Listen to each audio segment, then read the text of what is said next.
5th, 2019. We welcome all those that are in attendance this evening. We also welcome the sunshine to Germantown. It's the first time we've had it in a while, and hopefully it'll stay here for a few more days before any more rain comes and our river can crest at the Wolf River. A few highlights about the meeting this evening. We have several ordinance changes on the agenda this evening.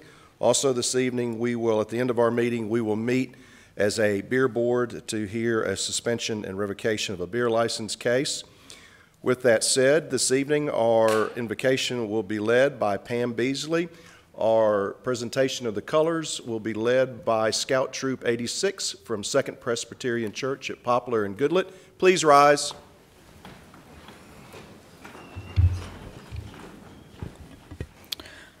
Please bow your head and pray with me. Gracious and Heavenly Father, we ask that you be our source of guidance at this meeting tonight. Be with us in our deliberations and help us to be wise in the decisions we make for the good of those who have placed their trust and confidence in our leadership. Lord, bless each person here tonight and at home. May we feel your hand of protection. May we see the beauty and abundance you most graciously give us daily. May we hear your calling for us to be good and do good, and may we know your never-ending love for us all. All glory to your name. Amen.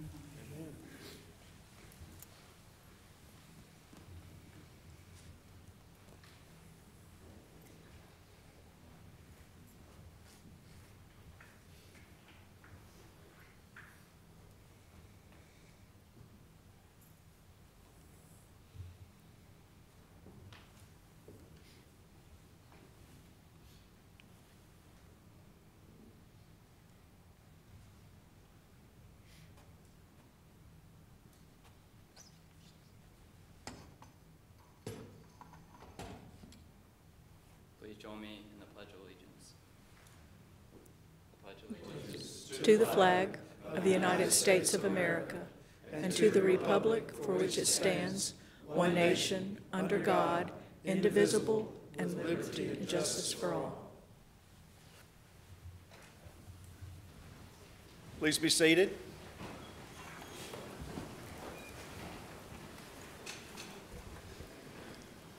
Thank you again to Troop 86 for presenting the colors this evening. We know the troop is here in attendance and probably working on a little bit of their civic badges. Also, I'd like to recognize, I think we have Chamber leadership here tonight. Janie Day and Christy Ransom are here somewhere representing Chamber of Commerce, I think. So welcome to the meeting as well. That takes us to item number 4 on the agenda, setting the agenda for this evening. The agenda was sent to the public earlier in the week, and we met in executive session as a board from 5:30 to 6 this evening. At that particular time, the board made some adjustments to the agenda. The board chose to move item F, Professional Services Agreement, Germantown Country Club Appraisal, from the consent agenda. That will be item 19 on your agenda this evening. Also, the board decided to move items 10A, B, and C to the consent agenda. That will take the place of the aforementioned item F.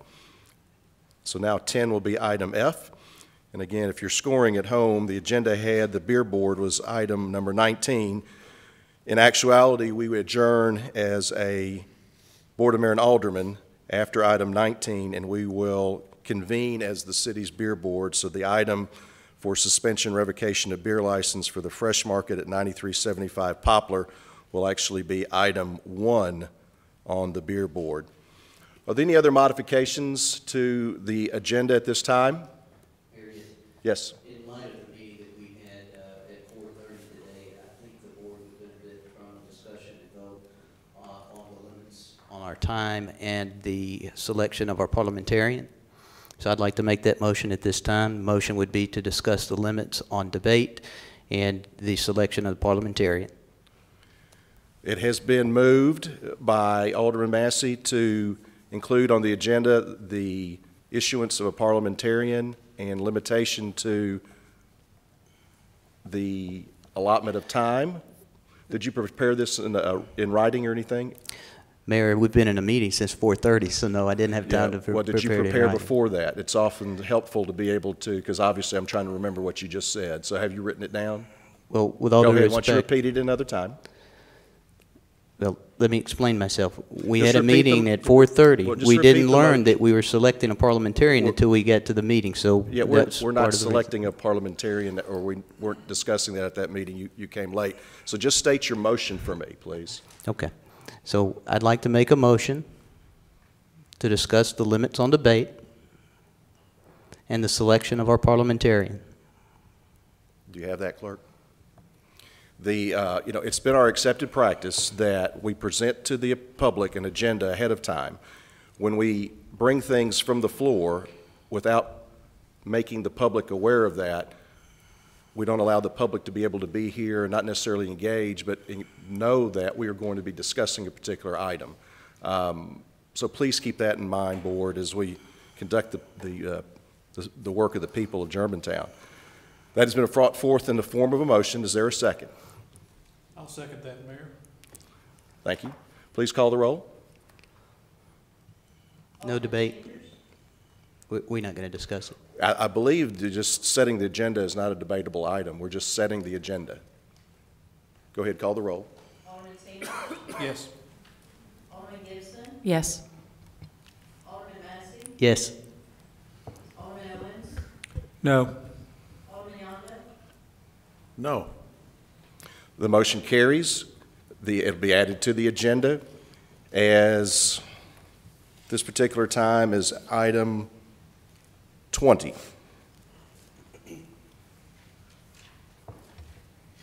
Is there a motion to adopt the agenda as modified during the traditional meeting? So moved. It's a motion. Second. It's a motion and a second. Please call the roll. Vice Mayor Gibson. Yes. Alderman Massey. Yes. Alderman Owens. Yes. Alderman Yonda. Yes. Alderman Sanders. Yes. The agenda has been adopted. We now move to item 5 on the agenda this evening, the approval of the minutes. Minutes from the regularly scheduled meeting from February 11th, 2019. There were no modifications during executive session. Are there any at this time? Is there a motion to adopt the minutes as presented to the public? Move to approve. Second. There's a motion and a second. Please call the roll. Alderman Massey. Yes. Alderman Owens. Yes. Alderman Yonda. Yes. Alderman Sanders. Yes. Vice Mayor Gibson. Yes. The minutes from the February 11th meeting have been adopted and approved. Brings us to item 6 on the agenda this evening, citizens to be heard. Clerk Betty, any request? Seeing no requests come forward, that brings us to item 7 on the agenda, special recognition, proclamation for Arbor Day. Let me read a proclamation into the record. A city proclamation honoring Arbor Day. Whereas our nation continues a long-standing tradition of setting aside a special day for the planting of trees, and this holiday, called Arbor Day, was first observed with the planting of more than 1 million trees in 1872. And whereas trees can reduce the erosion of our precious topsoil by wind and water, cut heating and cooling costs, moderate the temperature, clean the air, produce life-giving oxygen, and provide habitat for wildlife. And whereas trees are renewable resources, giving us paper, wood for homes, fuel for our fires, and beauty for our community. And whereas trees, wherever they are planted, are a source of joy and spiritual renewal. And whereas Germantown citizens are invited to participate in a free dogwood tree giveaway and annual fruit tree sale to benefit Germantown beautification projects from 9 to 11 a.m. on Friday, March the 1st, and at the Germantown Crossing Shopping Center. And whereas the Germantown Tree Board and Beautification Commission invite everyone to support the city's 28th anniversary of being designated as a Tree City USA by the National Arbor Day Foundation by participating in these events. Now, therefore, I, Mike Palazzolo, Mayor of the City of Germantown, do hereby proclaim Friday, March 1st, 2019, as the 147th anniversary of Arbor Day. And we certainly do appreciate all of the commissions that have been responsible for helping put on our Arbor Day celebration, and I believe we have some information out on People Streets on the table for anyone who would like to pick up more information about Arbor Day as well. That brings us to item 8 on the agenda, Alderman Liaison Reports. We move position 1 through 5. Alderman Sanders. Thank you, Mayor. I have nothing to report this week. Thank you. Vice Mayor Gibson. Thank you, Mayor. The Education Commission is busy preparing for the annual Battle of the Brain STEM competition that will be held Saturday, March 30th at Houston High School. The public is welcome to attend to engage with the students as they present their projects to the panel of judges prior to the awarding of the Einstein Trophy. The Neighborhood Preservation Commission continues to prepare for their tour of remodeled homes to be held on April 28th, where residents show off their renovations of what was once old and now new. The Parks and Recreation Commission will meet this Thursday. Several of the agenda items that we'll cover will be to review the Parks Master Plan Amendment Number 1 and the potential use of the Germantown Country Club as public space. We'll have an update on the Farmington Park Project Phase 2, review of the restoration design for the Cloyce home at Oaklawn Garden. As far as our library board, I would be remiss if I did not welcome Don Riley, chairman of our Friends of the Community Library nonprofit. Welcome. They had a very big book sale this past weekend, and those proceeds go to the programming and programs for the library. As many of you know already, our Germantown Community Library is Tennessee's busiest library. For our award-winning summer program, the business that donates the prize or prizes with the greatest monetary value to the summer reading program will receive a one-time free half-page ad in the Go magazine that's distributed to every household in Germantown. Right now we're looking for prizes, and if you would get those to Daniel Page, our esteemed library director, we would very much appreciate that. Board of Zoning Appeals will not meet this month. They will hear applications in March. That's my report, sir. Thank you. Alderman Massey. The tree board met last Tuesday, and the Great Hall Commission met this past Wednesday. Of note with the tree board, Pam, I think will be our tree giveaway. Would you like for me to talk about that, or would you like to do it? I think we have some information out front. Out front? Well, just for the people watching at home, on March 1st, from 9 to 11 a.m., that's Friday, at Germantown Crossing Shopping Center at the corner of Germantown Road and Farmington Boulevard. A tent will be set up in front of Huey's, and the city will be giving away approximately 800 trees. So if you'd like a tree, please come by and see us. Thank you. Thank you, Alderman. Alderman Owens. Mayor, I have no report this month. Thank you, Alderman. Alderman Yonda. Yes, thank you, Mayor. The Personnel Advisory Commission had its first meeting of the year on February 20th and will be meeting monthly through the budget season to review matters related to the employee compensation and health benefits. We have 3 new citizens serving this year on the commission, so the first meeting was used to for orientation purposes as well. I also had a meeting that I was unfortunately out of town, could not attend, for the Environmental Commission meeting. A couple of things that came from that were that congratulations to one of our commission members, Linda Kaplan, for her personal touch awarded by the Sierra Club. We also have Trader Joe's new letter informed us that they will be making an effort to reduce plastics by no longer offering single-use plastic bags, replacing plastic produce bags with biodegradable and compostable bags, and replacing styrofoam trays with bio-based compostable, well, that's getting a little hard there, trays. As if you remember last time, we found that in the next 5 years that Kroger will be getting rid of those also. The big thing is we have Amnesty Day coming up, and that is on April the 27th. So mark your calendars for bringing those items, which I'll be listing the next few meetings. That's it, Mayor. Thank you. Thank you very much. Thank you, all aldermen, for your reports. And just briefly from the mayor's office, keeping Arbor Day in focus, we just received a letter from the Arbor Day Foundation, and we have been renewed for a Tree City USA status. Germantown achieved Tree City USA recognition by meeting the program's 4 requirements: a tree border department, a tree care ordinance, an annual community forestry budget of at least $2 per capita, and an Arbor Day observance and proclamation. So we just received that this past week. Also would like to just thank staff for manning our board retreat over the weekend. It was from 7 in the morning till 11 on Saturday. We do appreciate all those staff members that put in extra time over the weekend to give us updates as far as large projects in the community. With that stated, that concludes Alderman liaison reports. We move to the consent agenda. And as mentioned earlier, some items were moved around and removed from the consent agenda and placed on the consent agenda. The board thoroughly reviewed the consent agenda during executive session, and those following items include Item 9A, Contract Extension Collection Agency Services. Item 9B, Donation Animal Shelter. Item 9C, Donations Fire Department. Item 9D, PEG Disbursement to GMSD for the second quarter. Item 9E, Professional Services Agreement, Farmington Park Playground Renovation Phase 2. Item 9F, which was formerly items 10A, B, and C from the regular agenda. Those include Design Review Commission appointment, Parks and Recreation Commission appointment, Retirement Plan Administration, OPEB appointment as well. Item 9G, Purchase Annual Fire Alarm Protection Services. Item 9H, Purchase Non-Inventory Janitorial Items. Item I, Reimbursement Fire Department FEMA AFG Grant.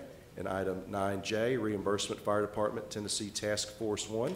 Is there a motion to approve the consent agenda as modified? Move to approve. Second. Motion and a second. Please call the roll.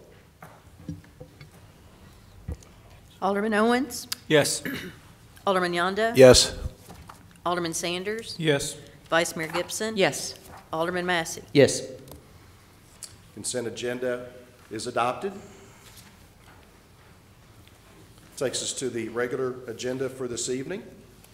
First item on the agenda is item 11, Contract Winchester Road Resurfacing Project. Mr. Lawton. Thank you, Mayor, members of the board. I'll make this presentation. However, our city engineer, Tim Gwaltney, is in the audience. If need any assistance from Tim, I will absolutely call upon him. The board is asked this evening to approve a contract in the amount of $1,480,339.85 with Standard Construction Company for the milling and resurfacing project of Winchester Road within the city of Germantown's corporate limits, that 1 mile. This would include upgrades to our ADA sidewalks in the area and also paving of the road, all 6 lanes, 3 in each direction, and necessary curb and gutter in this area as well. This project has been on the city's budget or in the city's capital improvements plan for a number of years. We first received word from the Metropolitan Planning Organization that our project for this road construction and milling and paving rather was approved in 2016. At that time, the state had a cost estimate of $1.2 million. In December, we had an update to that cost estimate in the amount of $1.3 million. The low bid, we received 2 bids on this project. The low bid received was from Standard in the amount of the $1.480339 that I had mentioned. By participating in the MPO and their Transportation Improvement Plan, the city has access to funds from the Highway Administration, Federal Highway Administration, through the Department of Transportation, and then on down to our local MPO. The city's share of this construction project, let me back up. If the city were to repave this construction project ourselves with our city dollars, it would probably take up most of the paving and resurfacing budget that we have to do our other streets throughout the community. So we're very fortunate to be able to receive this TDOT grant. And the TDOT grant is an 80% grant that we'll receive for the paving. The city will do the construction, pay the bills, and we'll be reimbursed from TDOT for this effort. Our share, of course, then will be 20% of the total. So TDOT will be kicking in roughly $1.1 million, and the city share is $296,000.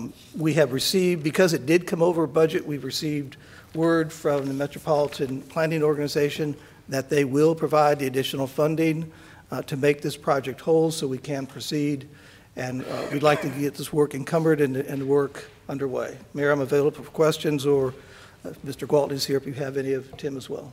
Thank you, Mr. Lawton. Is there a motion to approve a contract with Standard Construction Company in the amount of $1,480,339 $339.85 for the resurfacing of Winchester Road from Forest Hill Irene Road to the eastern city limits and to approve budget adjustment number 19-53. Move to approve. Second? There's a motion by Alderman Sanders, a second by Alderman Yonda. The motion is on the table for debate. Alderman Sanders. I have a question on this item. I'm not sure who would be best to answer that, but it says we had 7 bidders that came to the pre-bid, and we ended up with 2 qualified bids. Did we have more? Did some of these other bidders submit one, but they were found not to be qualified? Mr. Walton, go ahead. We received only 2 bids. The other 5 that were in attendance either chose not to bid or they were subcontractors. Okay. And I have a question, Chair, about the budget transfer or appropriation sheet. If the bid was $1,480,339, we're showing under the current budget column $189,265 and $1,300,000, which is actually $8,926 higher than what the bid was, and I'm trying to Thank you, figure out. Alderman. Mr. Lawton? Mayor, Alderman Sanders, let me track along with you. So the budget balance in this project was $1.3 million. That's what was approved in the CIP this year. Yes, sir. The actual budget amount when we bid the project is the $1,480,339.85. That's the actual construction cost. TDOT, through the MPO, will provide us their 80% share. They've already agreed to that they will increase their amount. We need to increase, therefore, our 20% because the project is over, and that's what the budget adjustment does. It puts additional funds in our required 20% match. So the additional amount you're talking about, is that the line that says contingency? Yes, sir. Those dollars at 36,086 will be coming out of contingency to provide the additional funds for the city to meet its 20% match.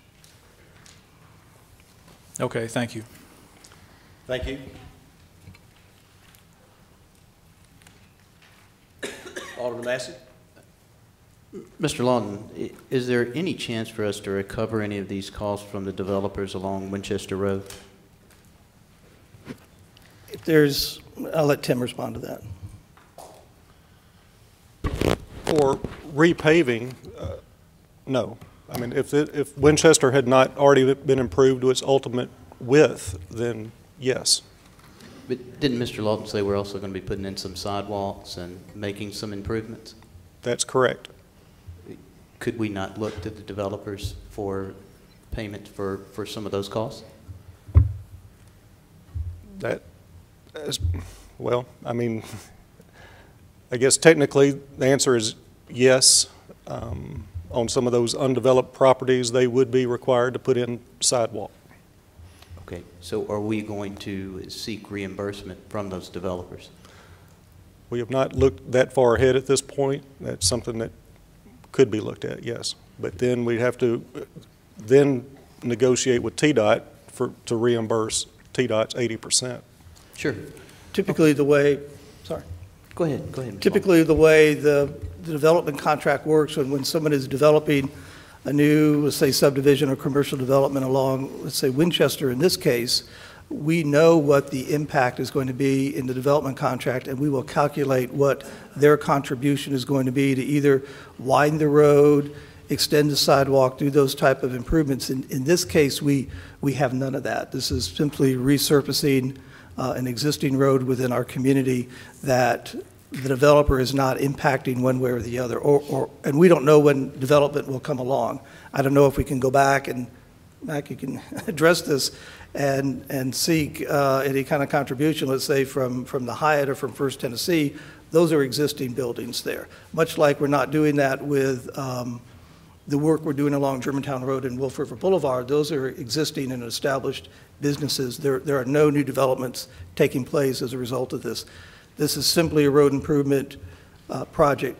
Probably the best example is the recent resurfacing we did of Wolf River Boulevard between our I think between Riverdale and about Briarbrook, that was all funded by city dollars, but there is existing development there. We didn't even approach them, and it's not appropriate to approach them about reimbursing the city for any of those improvements. This is the same type project. Well, in this case, it runs essentially the length of the property that was rezoned for Forest Hill Heights, the smart growth district that was approved in 2016. I think there's an apartment in unincorporated Shelby County at the corner of Forest Hill, Irene Road, and Winchester, and then back toward Collierville. I think there's quite a bit of undeveloped land there that would benefit from the sidewalks and the improvements that are going to be made to Winchester Road. So I'm just recommending that if there is a possibility that we recover some of those costs from the developers at the appropriate time, that we do that. If it's appropriate, we will, Right. yes.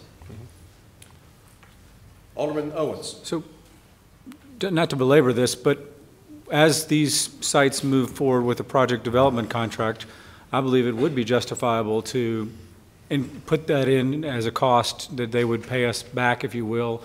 I think we've done that in the past, and so just, I guess I would agree if there's a way to do that as we get this project development contracts as they come in, then we should look at it. Yes, correct. And with some of the development along Forest Hill that the city is building now, depending on how long it takes for some of the undeveloped property to develop, that's what we're doing to Forest Hill on some projects that are moving forward, what we think is going to be soon. But again, if some, say 8 or 10 years pass before something develops, then I think we've missed that opportunity.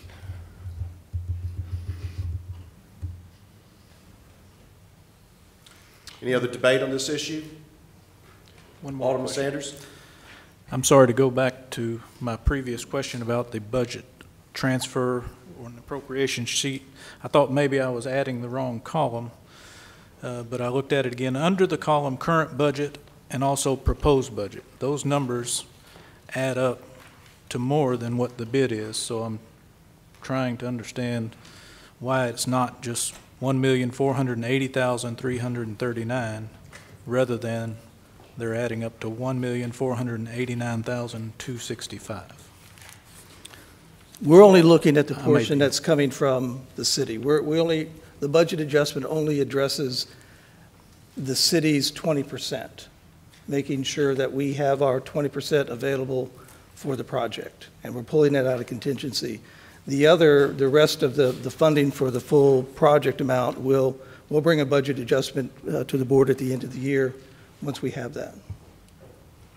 But the contingency amount is only for the $36,000, and that is to cover the city's 20% match that we're required to do. The 80% is coming from TDOT. We will cash flow the project, but we're not making a budget adjustment for their portion. We will receive the entire amount. Correct. I understand that, but when the total bid was lower than what we're transferring or appropriating is where I'm confused. I know we'll be reimbursed the 80% from the state. Alderman, I'm having difficulty tracking you. The budget adjustment is only to make the city's 20% contribution whole.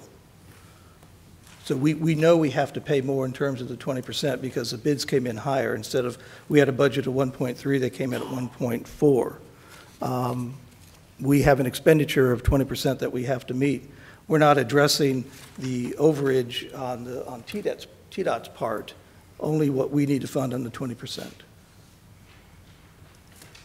Okay, perhaps I'll, at another time, sit down with someone and We'll be glad maybe to, or understand a little better. prior to the meeting, be able to right. go over those things with you, opposed to trying to dissect it during the meeting. I did meet with staff earlier last week, Mayor, and asked that question, but never got the straight answer, the right, Mayor.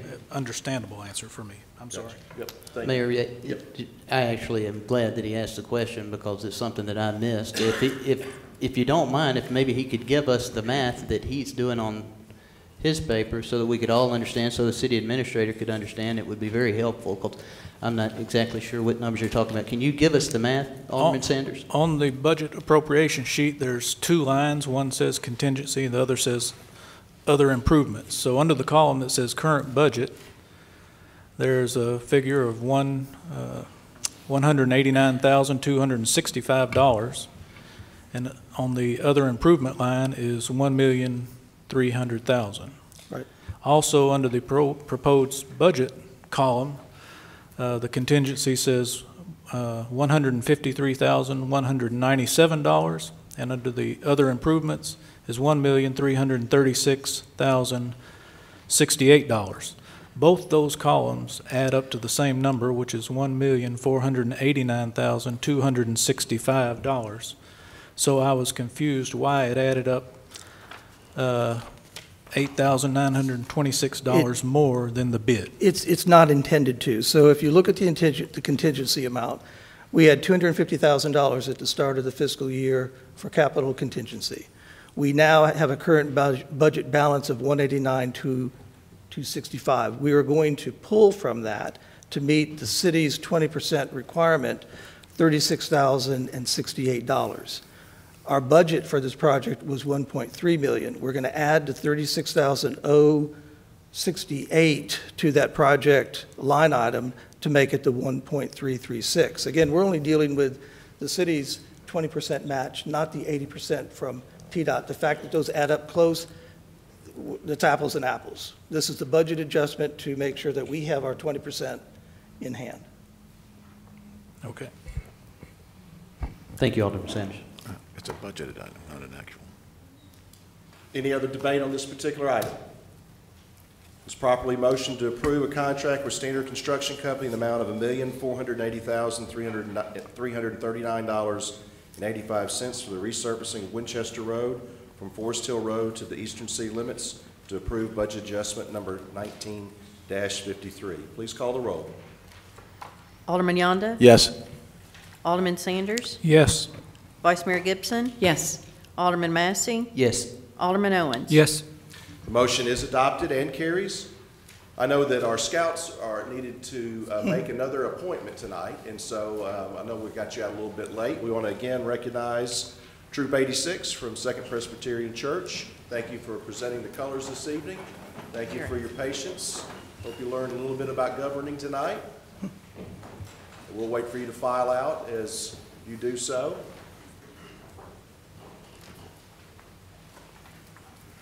That brings us to item 12 on the agenda this evening. Supplement number 1, construction engineering and inspection services, Winchester Road resurfacing project. Mr. Lawton. Mayor and members of the board, as a requirement of projects that are funded by the Tennessee Department of Transportation through the MPO organization, the state requires that on all of these projects, and we're talking about the engineering services for the construction contract, a resurfacing, a repaving contract that the board just approved, they ask that we add or require, mandate, probably a stronger word, that we have construction, engineering, and inspection services regarding the project to make sure that the project, per the state, is built to their plans and specifications, that there aren't any issues. We will also have one of our construction inspectors on site as well during this project. So we are recommending a construction inspection services contract in the amount of $142,500 with Fisher and Arnold for this project, construction project the board just approved. That amount will also be split 80-20. We will pay the bills that come in, then be reimbursed from TDOT for that amount. It's a 80-20 split again. Our share will be $28,500 for the CE&I work. The other is an amount that the state requires for testing and inspection of materials. That fee is $14,300. We will also pay 20% of that and be reimbursed by TDOT for we're actually paying 100% of it, but we will be reimbursed from TDOT for 80% of this cost. But this is a budgeted item, and the work is absolutely tied to and necessary if we're going to advance the Winchester Road resurfacing project. Thank you, Mr. Lawton. Is there a motion to approve supplement number 1 in the amount of $142,500 to an existing professional services agreement with Fisher & Arnold Incorporated for construction, engineering, and inspection services and TDOT engineering services fee in the amount of $14,300 for the Winchester Road resurfacing project? Is there a motion? Move to approve. There's a motion. Second. There's a motion and a second. Vice Mayor Gibson, would you like the floor? Debate's open. Mayor, I just have a quick Alderman question. Massey. How much have we spent on professional services to date? Do you know, Mr. Lawton? Excuse me. The first amount, and again, this is 80/20 reimbursement for the state, was $97,521 for Phase 1. That was the environmental phase of this project. Back in March of 17, after that contract was approved, we notified the board that we would be coming back with this $142,500 to be added to Fisher & Arnold's contract. Again, it really is a requirement by the state. In the state contract and funding proposal that they provide for the city, they actually identify all of those costs associated with the project.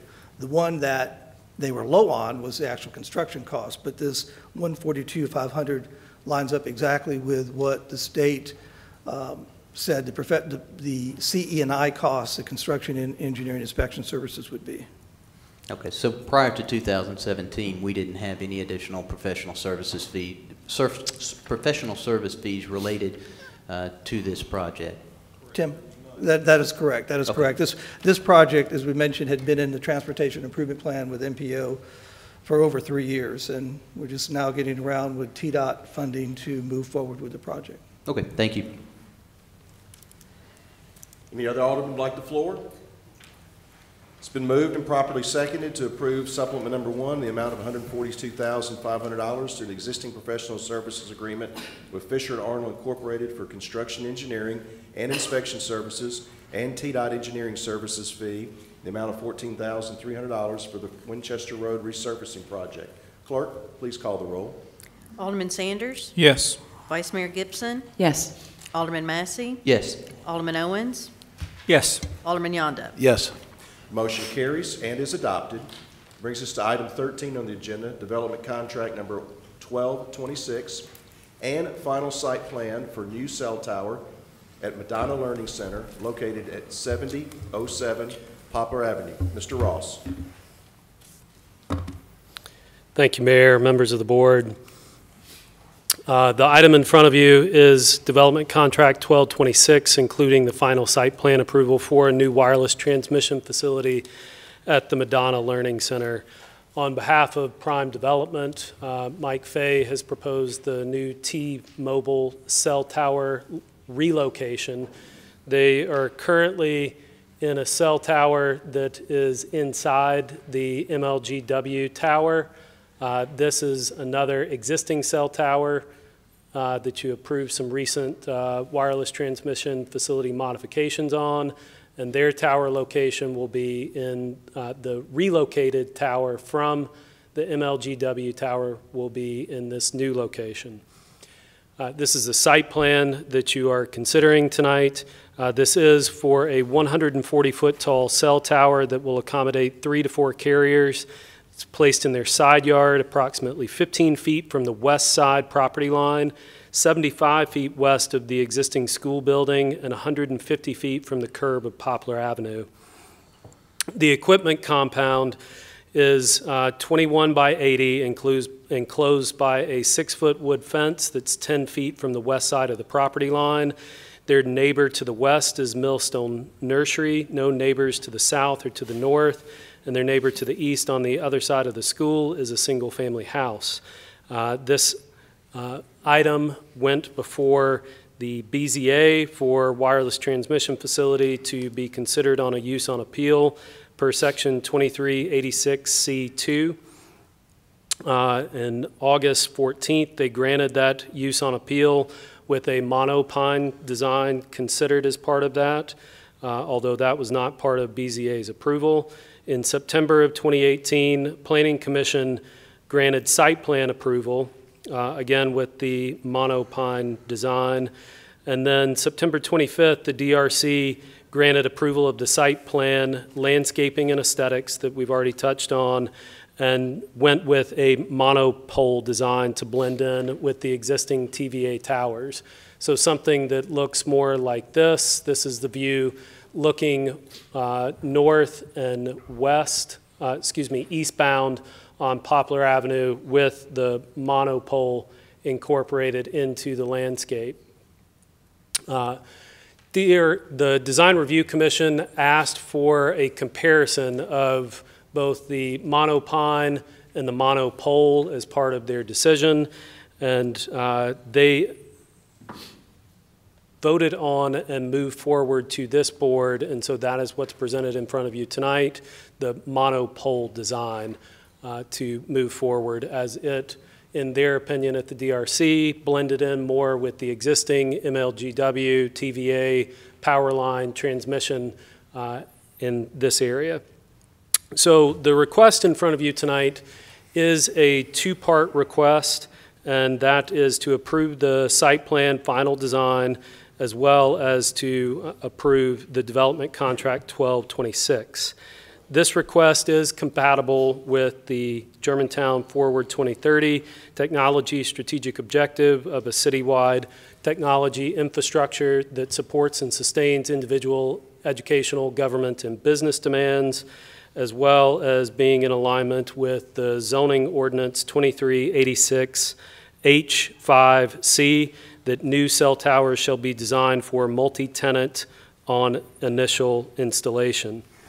If you want to get a little bit further into 2386H, the description for specific requirements for wireless transmission facilities in a residential district that this has met is that a parcel must have a minimum 200-foot public street frontage.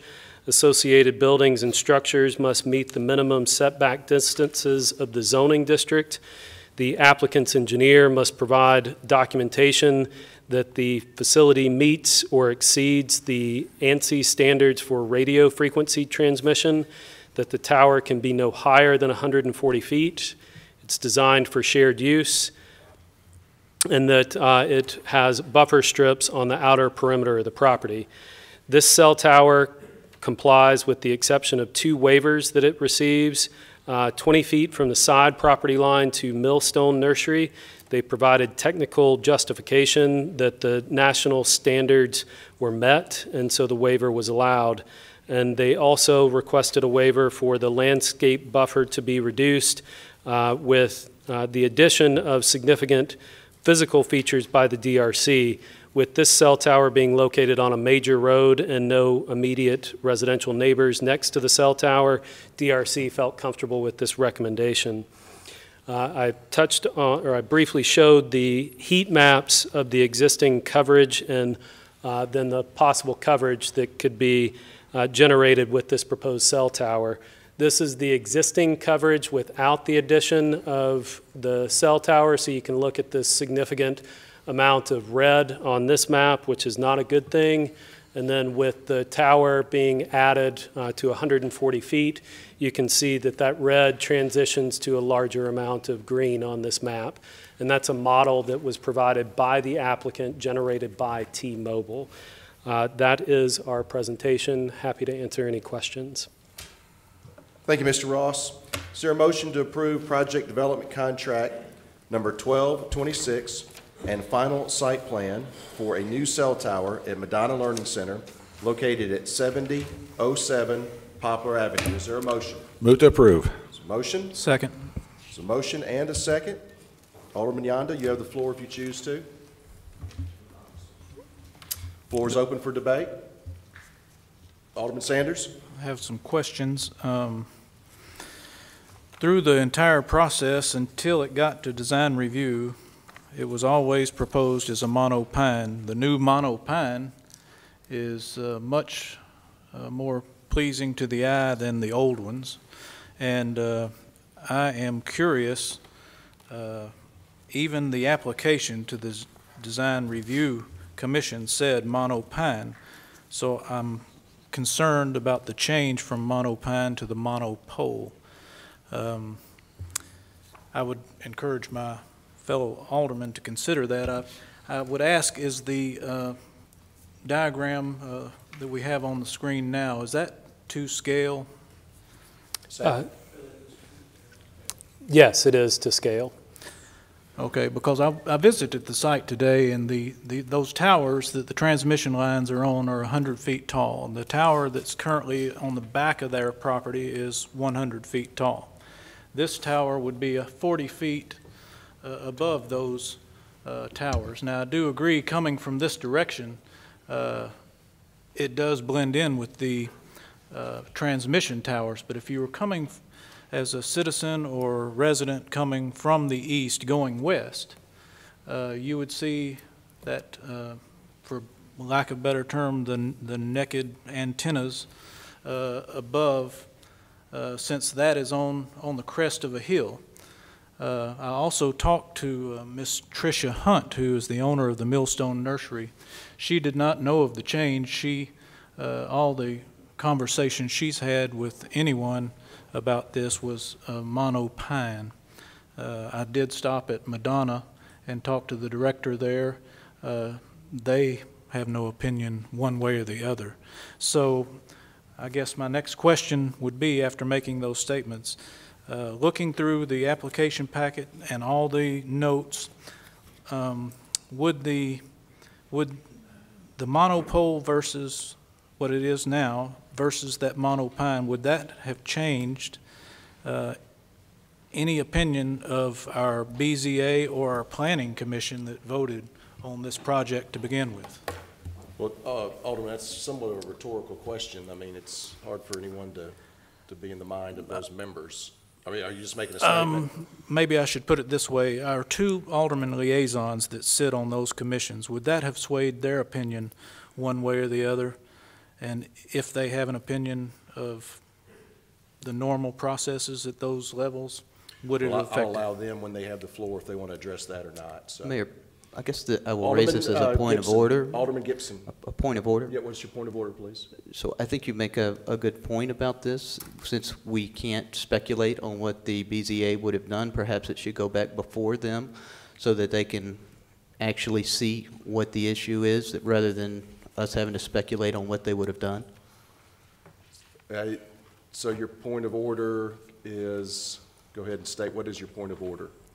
Well, if the city misrepresented what the pole was going to be, if they represented it as a monopine rather than as a monopole, and the BZA approved it as a monopine rather than a monopole, it should go back before them now as a monopole, and we'll see whether or not they'll approve it that way. And then we don't have to guess, because they get to vote on it and it'll be on the record. Thank you. Your point is well taken. I mean, if you want to make an amendment later on, you may do so if you wish. Vice Mayor Gibson. Thank you. As liaison to the Board of Zoning Appeals, when this came before us in August of 18 for use on appeal, the vote was specific to knowing what the process was. The process being that it would leave our body to then go to planning, and more importantly to design review, as far as what their recommendations, ultimately what that would look like. I think that I am comfortable either way, because I like, I'm sure you did as well, Alderman, read those comments. Seems there was vigorous debate at planning and at DRC in favor of and for and against. So just my perspective from the Board of Zoning Appeals, impossible to answer that question in hindsight. I think that the majority of the board gave their reasons. I don't want to speak to that, because I don't want to say something that I don't know to be 100% true. I know that I gave the reason for my my vote in affirmation for improved coverage, better coverage for that entire area, and that's what I believe is coming. We need to go through all rounds. Okay. Alderman Owens, would you like the floor? Yes, please. Thank you, Mayor.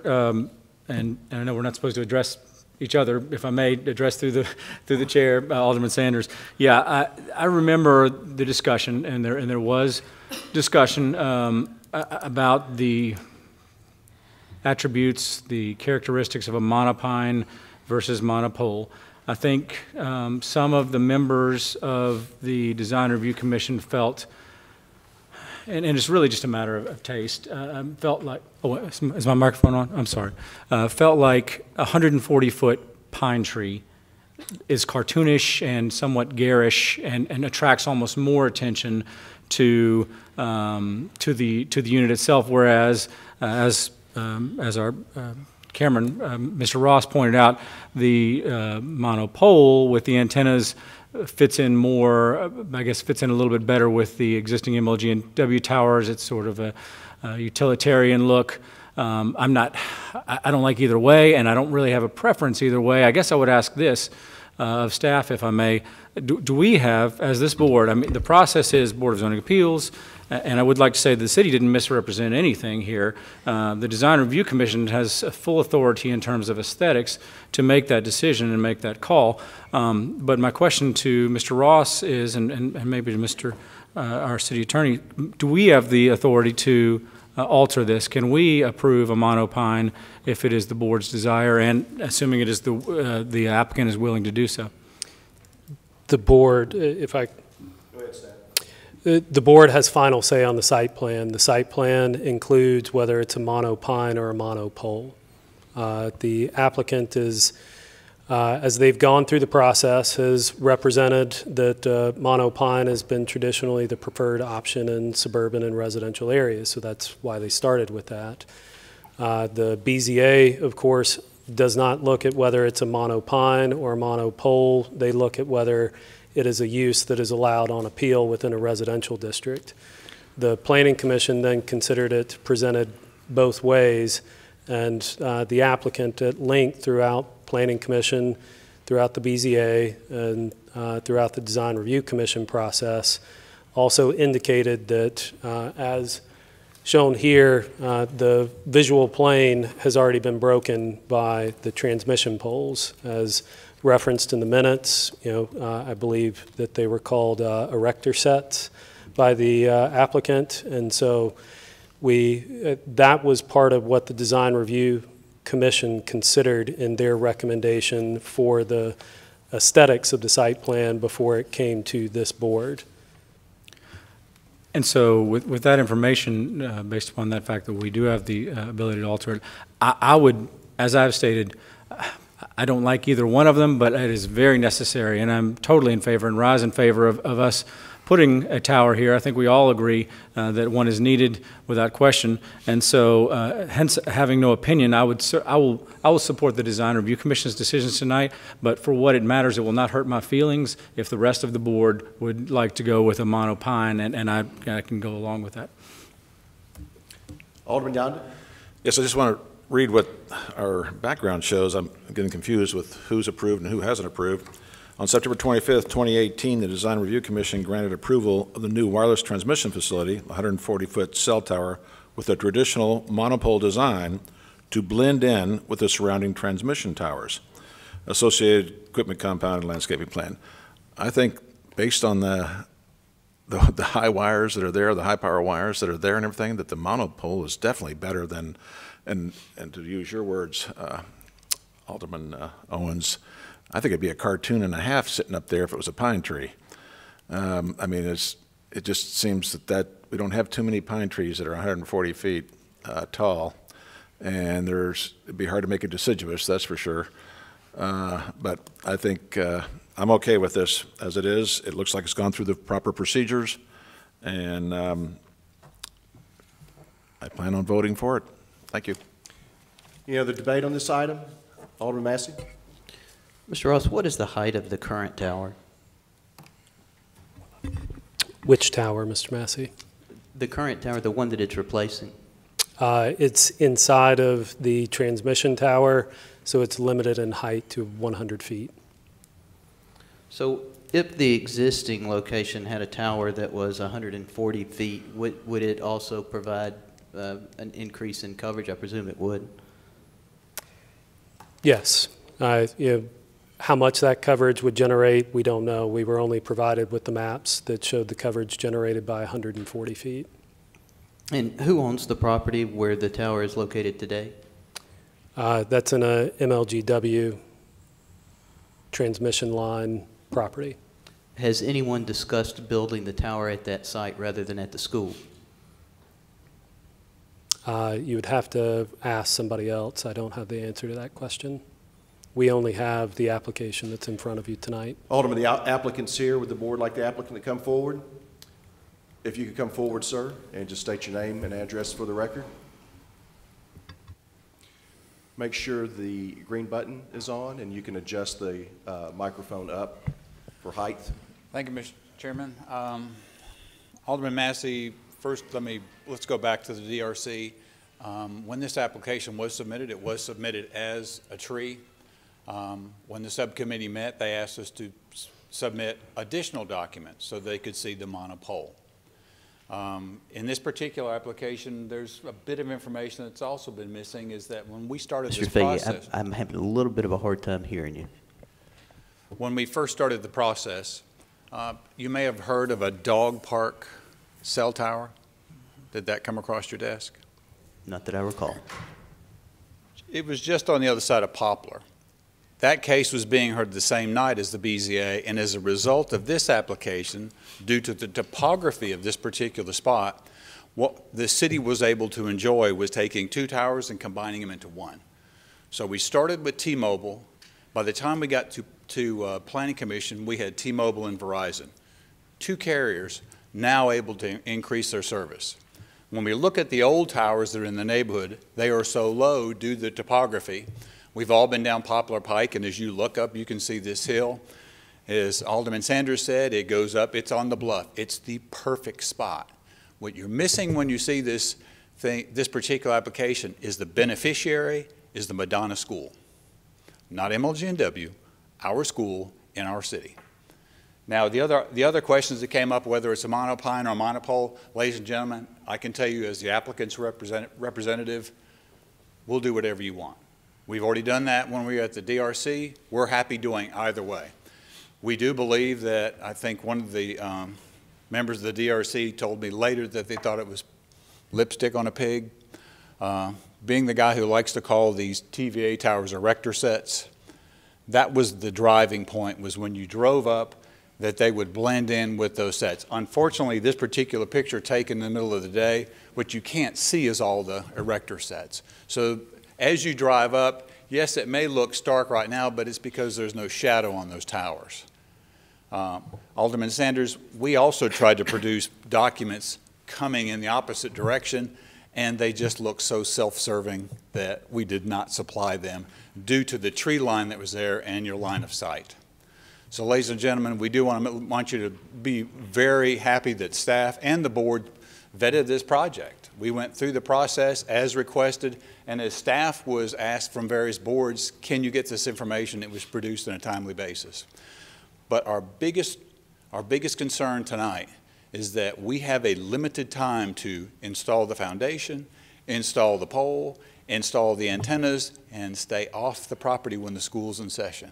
All of that has to happen in the summer. So that is why time is of the essence tonight. Thank you. Thank you, Mr. Fahey. Appreciate you being here and speaking to us tonight. I would ask you to explain if you looked at putting the tower, a new tower, at the existing location, and if you looked at what the coverage would have been had you put the tower at the existing location. And when you say the existing location, there are two towers on the, are you talking about inside of the MLG&W erector set? Correct. MLG&W says one carrier per tower. That's it. Can't put two, can only put one. If you build your own tower, though, and you're not inside MLG&W's facility, could you then put more than one tower on there? So far as I know, everything that we see in our next door neighbor's property is covered by a TVA easement or MLG&W easement. So to answer your question, No, we did not, primarily because of the topography, as I said earlier. This is the top of the ridge. This gives us our best coverage. If we go down south, we lose coverage on the opposite side for both our carriers. This is, when you're dealing with cell towers, you're dealing with line of sight. Basically, if you can see it, it can get there. But if you have to go over a hill, over a building, your service is disrupted. Case in point is I live in Lansdowne Place, and when I pulled into my home tonight, off of Wolf River Boulevard, I dropped 3 calls. And the thing that is driving us all, the thing that is hurting our community right now, is this cell service is so serious that as we look, and more of us, more families don't have landlines. This service is imperative to our safety. It's imperative to our police and fire department so far as their access. It is so critical that we are now, we're not as safe as we could be. When this is up, we'll elevate that even more. Those services will improve. How much of the increase is due to the actual technology upgrade? The technology upgrade is a source of debate with a lot of people. But what you are seeing right now is that when we were dealing with analog, now we're dealing with digital, the amazing ability of people to compress these signals and to be able to get us more data. The difference is when we looked at our old cell towers, when I bought one for my car that took 2 days to install, or we all carried a brick around with us, that was analog. Now that it's digital, we use those phones for so much more. No one in this room does not check the weather on their phone. It is now so imperative that what we need to function. I know you probably, like me, when you go home tonight, there'll be emails waiting for you or invites in your outbox. That's our new world order. So to answer your question, the data, ability to move the data is based on one thing. Our demand is escalating exponentially. When you did the analysis of the coverage area, was that for the digital data or was that for the actual cell service? We don't actually do that. That is supplied by the carriers. Each one of the carriers gives us these maps. I like to call them the amoeba maps. That is based on their technology. And as you can see in all the other blue boxes, when a cell tower is picking us up, it's triangulating as you move through. So not knowing where each one of their towers are, their strength, the elevation, those documents are produced by the carrier. So I can't tell you on that. This site was earmarked by our first tenant, which is T-Mobile. This is the perfect spot. So are you saying that we don't know if that was cell reception? The red that we're seeing there, is that the ability to make a phone call, for example, to public safety? It's the exact opposite. Red is poor coverage, and Cameron, if you can switch again, green is good coverage. Okay. Is the green coverage then cell service, or is that the ability to send? It's both. It's both. Thank you, Mayor. Mr. Fahey, thank you. Any other questions or debate? Alderman Sanders. Thank the applicant for coming, and I thank you making the comment that you'll build either one, whatever the board decides. I'm for this cell tower because it's a public safety issue in my mind. My only issue is what should it look like and what looks best for the community and the people that are going to be looking at it every day at Nottaway or Roanoke or the folks that live right there on Val Verde. So I hear what you said, that one of the commission members said after the DRC that it was lipstick on a pig, but this new design is much better than the old design, in my opinion. We don't have one in Germantown, but is the one on Wolf River right by the Greenway on the curve? Not even remotely. As I've told the BZA, I call that the tornado tree. Right. The tree that you see in our photo images is actually of a tree that was installed near the new Memphis Library in the back of Kaiser's Floor Fashions. It has more of a conical shape. Yes, it is 140 feet tall, but the carriers are required to paint everything brown. It's gotten so much better than the thing on Wolf River, which is not exactly our best work. Which is my point. One of the other things that came up is the branches are also much, much better designs. Right. And have you built many with this new monopine design? This is becoming more the norm. Right. Nationally the norm, it is. And the bottom branches of that design come down to, where does it start at, about the 80-foot level? About 80 feet, yes, sir. So from 80 up to 140, it would look like this. Mm-hmm. Those erector sets Right. that MLG and W have are at 100 feet. So I understand that Madonna's going to be losing those trees right there where this is going to be attached, but in the photo there are some pine trees along the road right at Madonna's driveway. Granted, they're not 140 feet tall, but that is the highest point there. So coming from the east, going west, we couldn't get a rendering of how much of that top of that tower we would see, or could you even estimate? If I did, Alderman, primarily because, as you know, we're going over a ridge. Right. You would look at me and go, Mr. Fay, come on. It was so small. And it also is where you take the picture. It's from your point of perspective. But we wanted the board to see this picture as the other boards to see. This is the most predominant view that you would see. But the BZA and the Planning Commission didn't see the monopole at all. They did not. It didn't happen until it came to DRC subcommittee, and they're the ones that asked for it. And they asked for it, that's correct. Right. So my last question, I guess, would be, as a matter of economics, what is the cost difference between a monopole and a monopine? Is it as being their consultant, I occasionally get to answer a question if I have no idea. And but I did ask my client, does this impact your decision, or does the board? And they said, no, sir. Our original request was to do the monopine. Yes, it does cost more, and yes, the carriers have a bit more work to do when they put their antennas up. correct? But if that's what they've got to do, then that's what they've got to do. Okay, thank you. You're welcome. Any other debate on this particular item? Mayor, I'd make a motion Sure. that we postpone this vote and send it back to the BZA and let them review this again, and then send it back to the Board of Mayor and Aldermen. I just am not completely comfortable with. Thank you. That's good. We hear you. There's a motion to, and is that staff, is that the proper place for it to quote unquote start over? Or Planning Commission or DRC? Is there a better place for it to If start? it were to go back, it would need to go back to the DRC for further consideration of the Because BZA is monopine. not looking at the shape or design, just whether it needs to be there. Would you like to alter your motion to say go back to the DRC? Is that the proper place, staff? Yes, sir. Sure, I'll amend the motion to have it go back to the DRC. So my motion would be, I'd like to postpone this, give the DRC an opportunity to review the application again. Okay, we got it.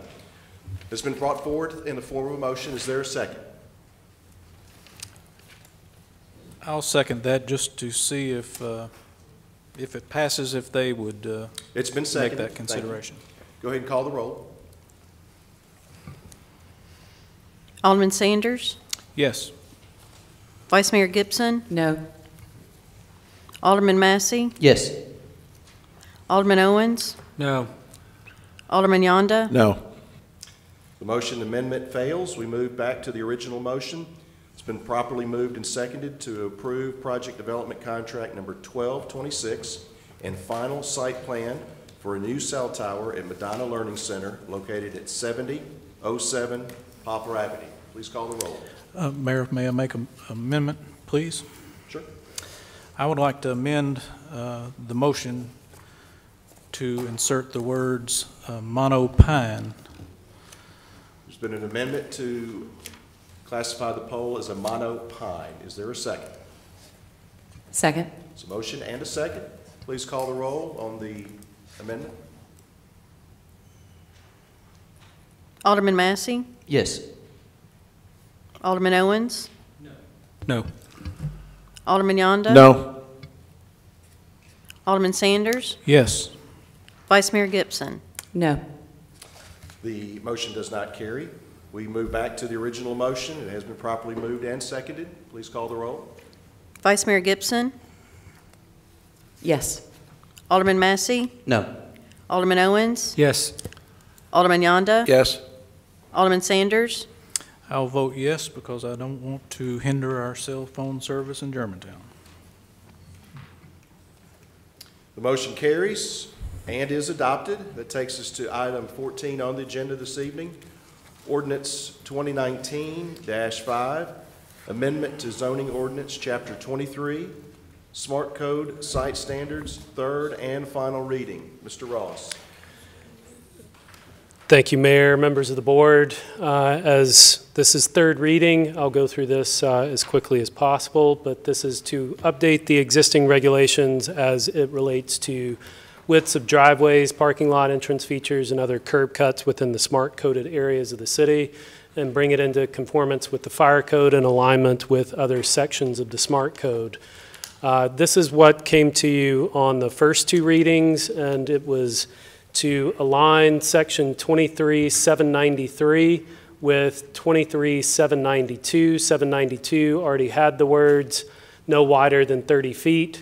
So we struck 24 feet and added 30 feet on 23-793A1 and on A3.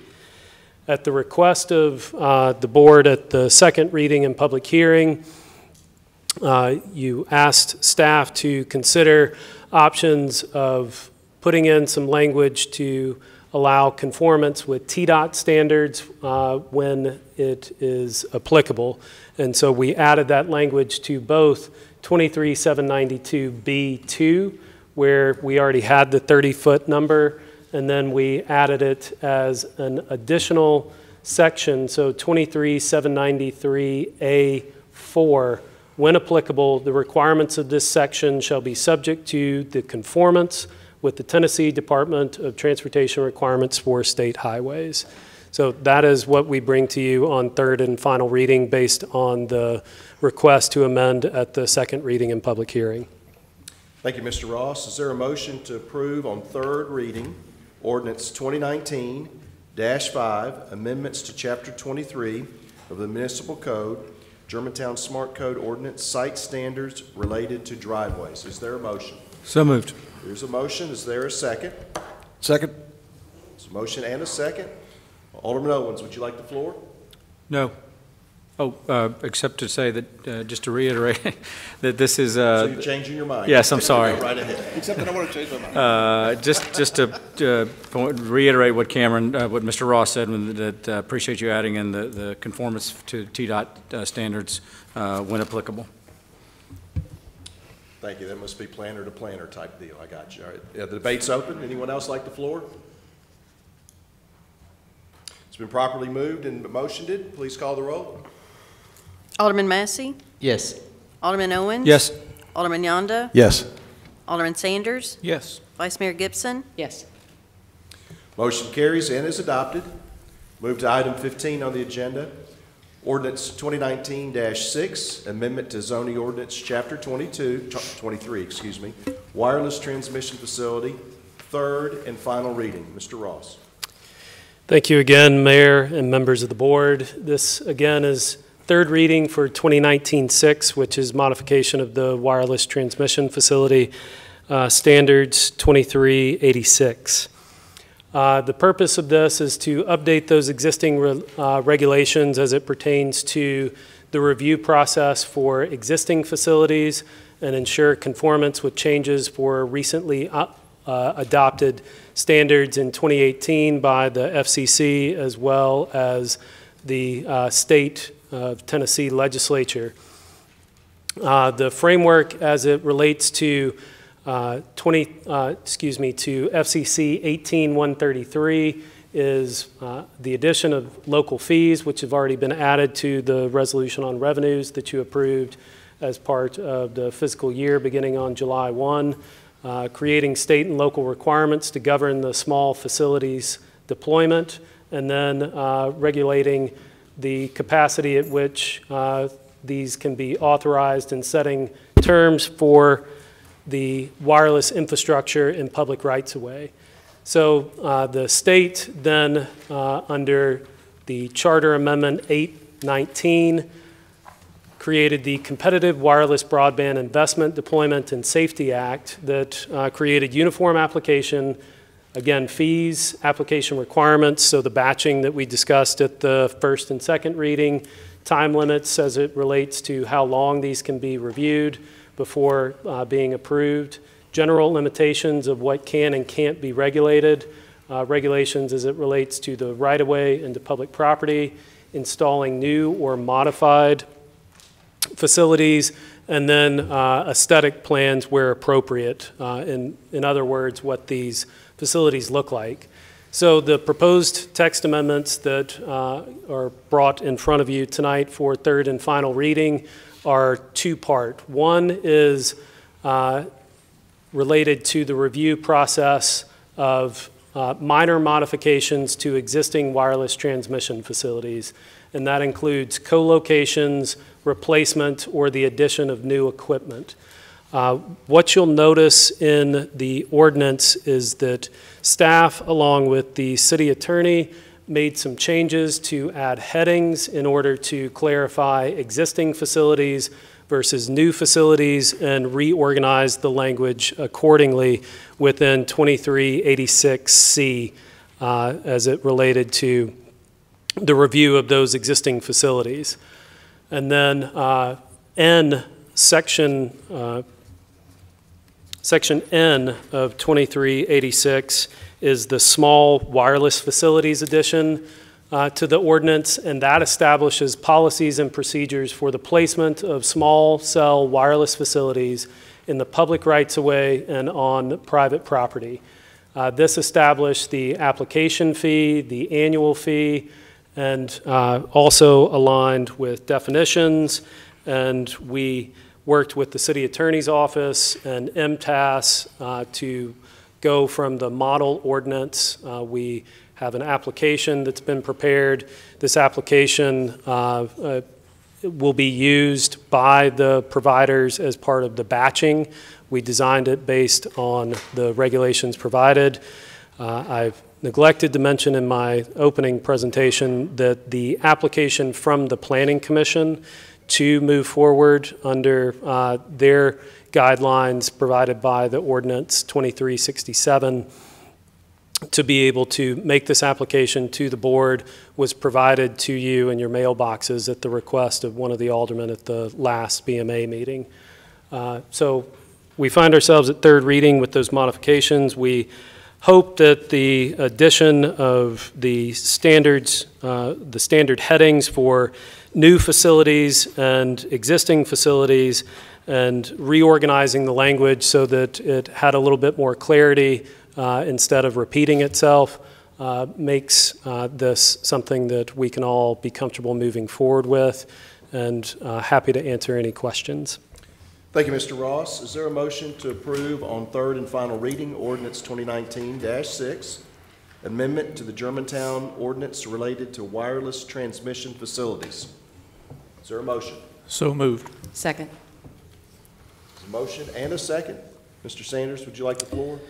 I think it's probably appropriate, Mayor, that this ordinance that we're looking at today, the first 2 pages almost completely is a little different than what we had on the February 11th meeting, so I would move that we adopt these changes in the language to add the headings and delete some of that paragraph that previously was there on the 2 previous approvals.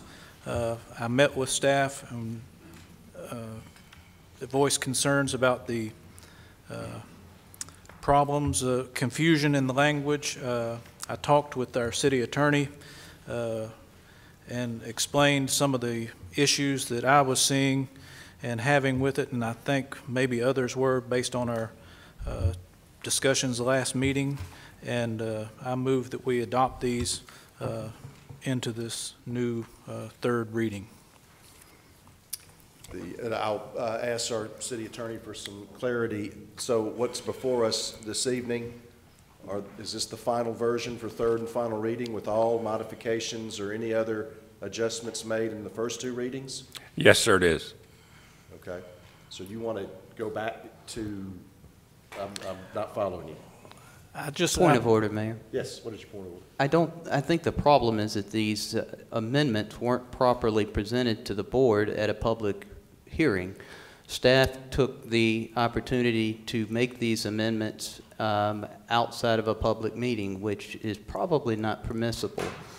So at this point, I think the proper action would actually be to send this back to the Planning Commission and have them reconsider this issue.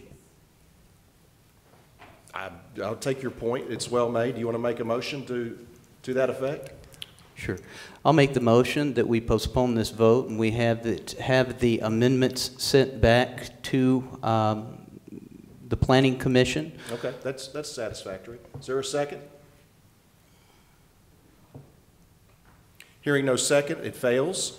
We move on to the original motion, and I believe you were interrupted, so you have the floor, Mr. Sanders. Again, I just think that it would be appropriate for me to move that these changes be inserted because we don't have the other document in front of us, and I think it's proper that we could do that at this setting. So what would be inserted? The language we're currently seeing, Mayor, on February 11th, I didn't bring my copy, I should have. This section 2386C appeared differently that we voted on the last two times. C1, 2, I don't know if 1 and 2 actually appeared in that language, but 3 did. Okay. Let me direct to staff, the city attorney. So any modifications made from reading 1, 2, and now this is the third reading? The modification is simply that redundant language was taken out and 2 paragraphs were combined. You remember there were 3 paragraphs. That last paragraph cited the exact same thing that's contained in the previous section. That was deleted and the 2 remaining paragraphs were fused into 1. So the only additional language is existing facilities versus new facilities, and the deletion of the repetitive language. So the only added words are existing facilities and new facilities, just to clarify which situation is governed by which section of the ordinance. Alderman Sanders, is that sufficient explanation? Seems like it's That's just correct. paragraphs, yeah, but this is the final product. Right, but those changes weren't, I may be wrong, we didn't move for that to be, as a body, changed and added to this document until now, so that's why I brought it up, just to make sure we're following the proper procedures, speaking with the Again, city attorney. Vote to approve as amended. Excuse me? Approve as amended. Approve as amended. Yes, so sir. you would like to Point of order, Mayor. Yes, sir. Yes. These were never properly amended. Staff simply took the luxury of What determining. What is your point of order? It weren't properly amended? Yeah, Attorney, I don't believe Hold these on one were second, please. Your point of order is it was not properly amended? not properly amended. Okay, your point of order is well taken. Are we in compliance, City Attorney? My opinion is we are. All right, thank you. You have the floor. So you want to make the motion to reflect amended, that it was amended this evening? Approve as amended in the agenda item we have before us. You feel comfortable with that, City Attorney? I do. Well, I'd like some clarification on what was actually amended. You're interrupting the meeting. Do you have a point of order or a point of inquiry? Point of inquiry is What's your point of inquiry? What exactly was amended? Go ahead. I think you've already explained The that. insertion of the words new facilities at the beginning of one paragraph and existing facilities at the beginning of one paragraph, to show that there's a difference in procedure when you're dealing with existing facilities versus new facilities. It was just something in talking with Alderman Sanders that made sense to just make it clear what we were talking about. It's not changing what they said. It is just saying this applies to new, this applies to existing. That's it. Thank you. He's made his point, and so your point of order is now concluded. You have made that in the form of a motion. We understand the motion. Yes, sir. Is there a second? Second. There's a motion and a second. Any more debate on this particular item? Have we had debate? Alderman Yonda. What are we voting on now? We're voting on this thing Just the as amended. We're voting on it as amended. As amended, Okay. correct. So the motion is to approve on third reading, ordinance 2019-6, amendment to the Germantown ordinance related to wireless transmission facility as amended from reading 2 to reading 3. I'm good. Proper? I'm sorry, Mayor, let me make sure. I was going to make one more amendment after, if we approve that, but I could put them all in one if it'd make it easier. Yeah, and it would be very helpful, obviously, because Okay. we've moved to a level here where we're looking Understand. at complex legal documents that Absolutely. this board would be able to put together amendments in writing, especially if you've had meetings with city staff and our city legal team, whether it be physical meetings or over the phone. Right, and that first So- part is in writing that we see before us. The second amendment I would, or, I believe we need to go ahead and take into consideration first, yes, correct, as amended.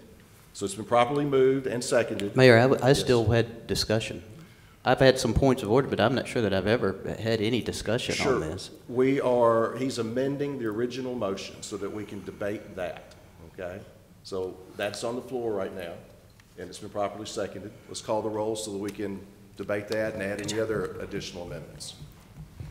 Alderman Owens, yes. Alderman Yonda, Yes. Alderman Sanders, Yes. Vice Mayor Gibson. Yes. Alderman Massey. Abstain. Motion carries on the amended motion. Alderman Sanders, you still have the floor. Yes, as I was researching this item regarding small cells, I had some questions of staff and spoke with them. I've looked at two other cities, Little Rock and Franklin, have similar ordinances. One does not have specific diameter sizes of these poles that can be installed around our city. I know the second half of this entire ordinance applies more to aesthetics and in the process of deploying these small cells. Am I correct on that, Mr. Ross? Yes, sir. So from our conversations, have you heard from some of the providers that are anticipating making application to the city in short order that our Section 5 under facilities and the right-of-way, Section A, 2, 4, we tell what we want our poles to look like, at least intrusive if possible, black, dark green in color, power coated, etc.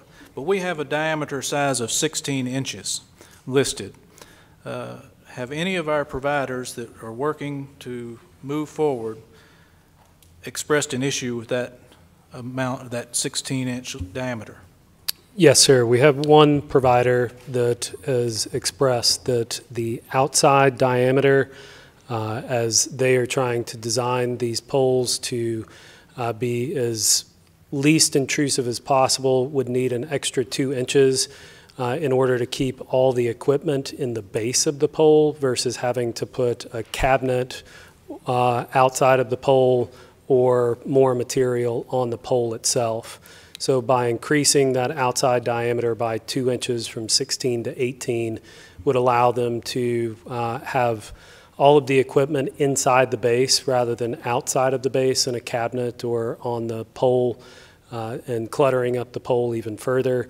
And that extra 2 inches is really to accommodate the bolt circles, which are required to clamp it down so that it is Loctite and tamper-proof. Thank you. So based on that, I would like to make an amendment to this section to strike the 16 and replace it with 18. It has been moved to move in the language of the body of the document from 16 inches to 18 inches in diameter. Is that correct? Yes, sir. Okay. Is there a second? I'll second it. There's a motion and a second on that particular amendment to the main motion. Please call the roll. Mayor, I had a question. Oh, I'm sorry. That's Vice right. Mayor. Discussion. Mr. Ross, is the addition of those 2 inches problematic in any way, in your opinion? No, ma'am, we do not believe so. Thank you. Thank you. We have a motion on the table and a vote to be taken. I thought we were having some discussion on it, Mayor. Is there any other discussion? Or you want to discuss it with yourself? No, I just wanted to make a comment to my colleagues. I do believe this is appropriate because, as he said, we're not going to have this extra equipment on the exterior of the pole or on top of the pole. So I believe it's going to help the aesthetics of our city, and I encourage Well you. made. Alderman Sanders, Yes, sir. Yes. I appreciate your amendment, but again, I think this entire process is not permissible. I think you did not bring the amendment before the board. These changes were made by the executive branch, not the legislative branch, and so I'm sorry, but I'm not going to be able to support this. Please call the roll. Alderman Sanders, Yes. Vice Mayor Gibson, Yes. Alderman Massey, Abstain? Alderman Owens. Yes. Alderman Yonda. Yes. The amendment carries on the second motion, or the original motion has been amended on 2 different occasions. And we do, on behalf of administration, Alderman Sanders, we do appreciate you catching that, especially if it's going to make it a much better ordinance. Any other discussion on the original motion that's been made? Yes, Mayor. Yes, Alderman? I'm not sure that what the attorney said is exactly true. I mean, there are substantial changes to this amendment tonight that go beyond just essentially cleaning up the language. I really feel like we need to have this redlined. You didn't provide us any red lines in this document. The first 2 readings, we all had redlined document showing what the changes were. In this case, there are absolutely no red lines showing the changes. You said that there was only one change relevant to C3, I believe, but, and I'm sorry I've got my notes everywhere now, and this is part of the problem, not having the red lines in the document. But give me just a second, Mayor, to find my notes and the actual language.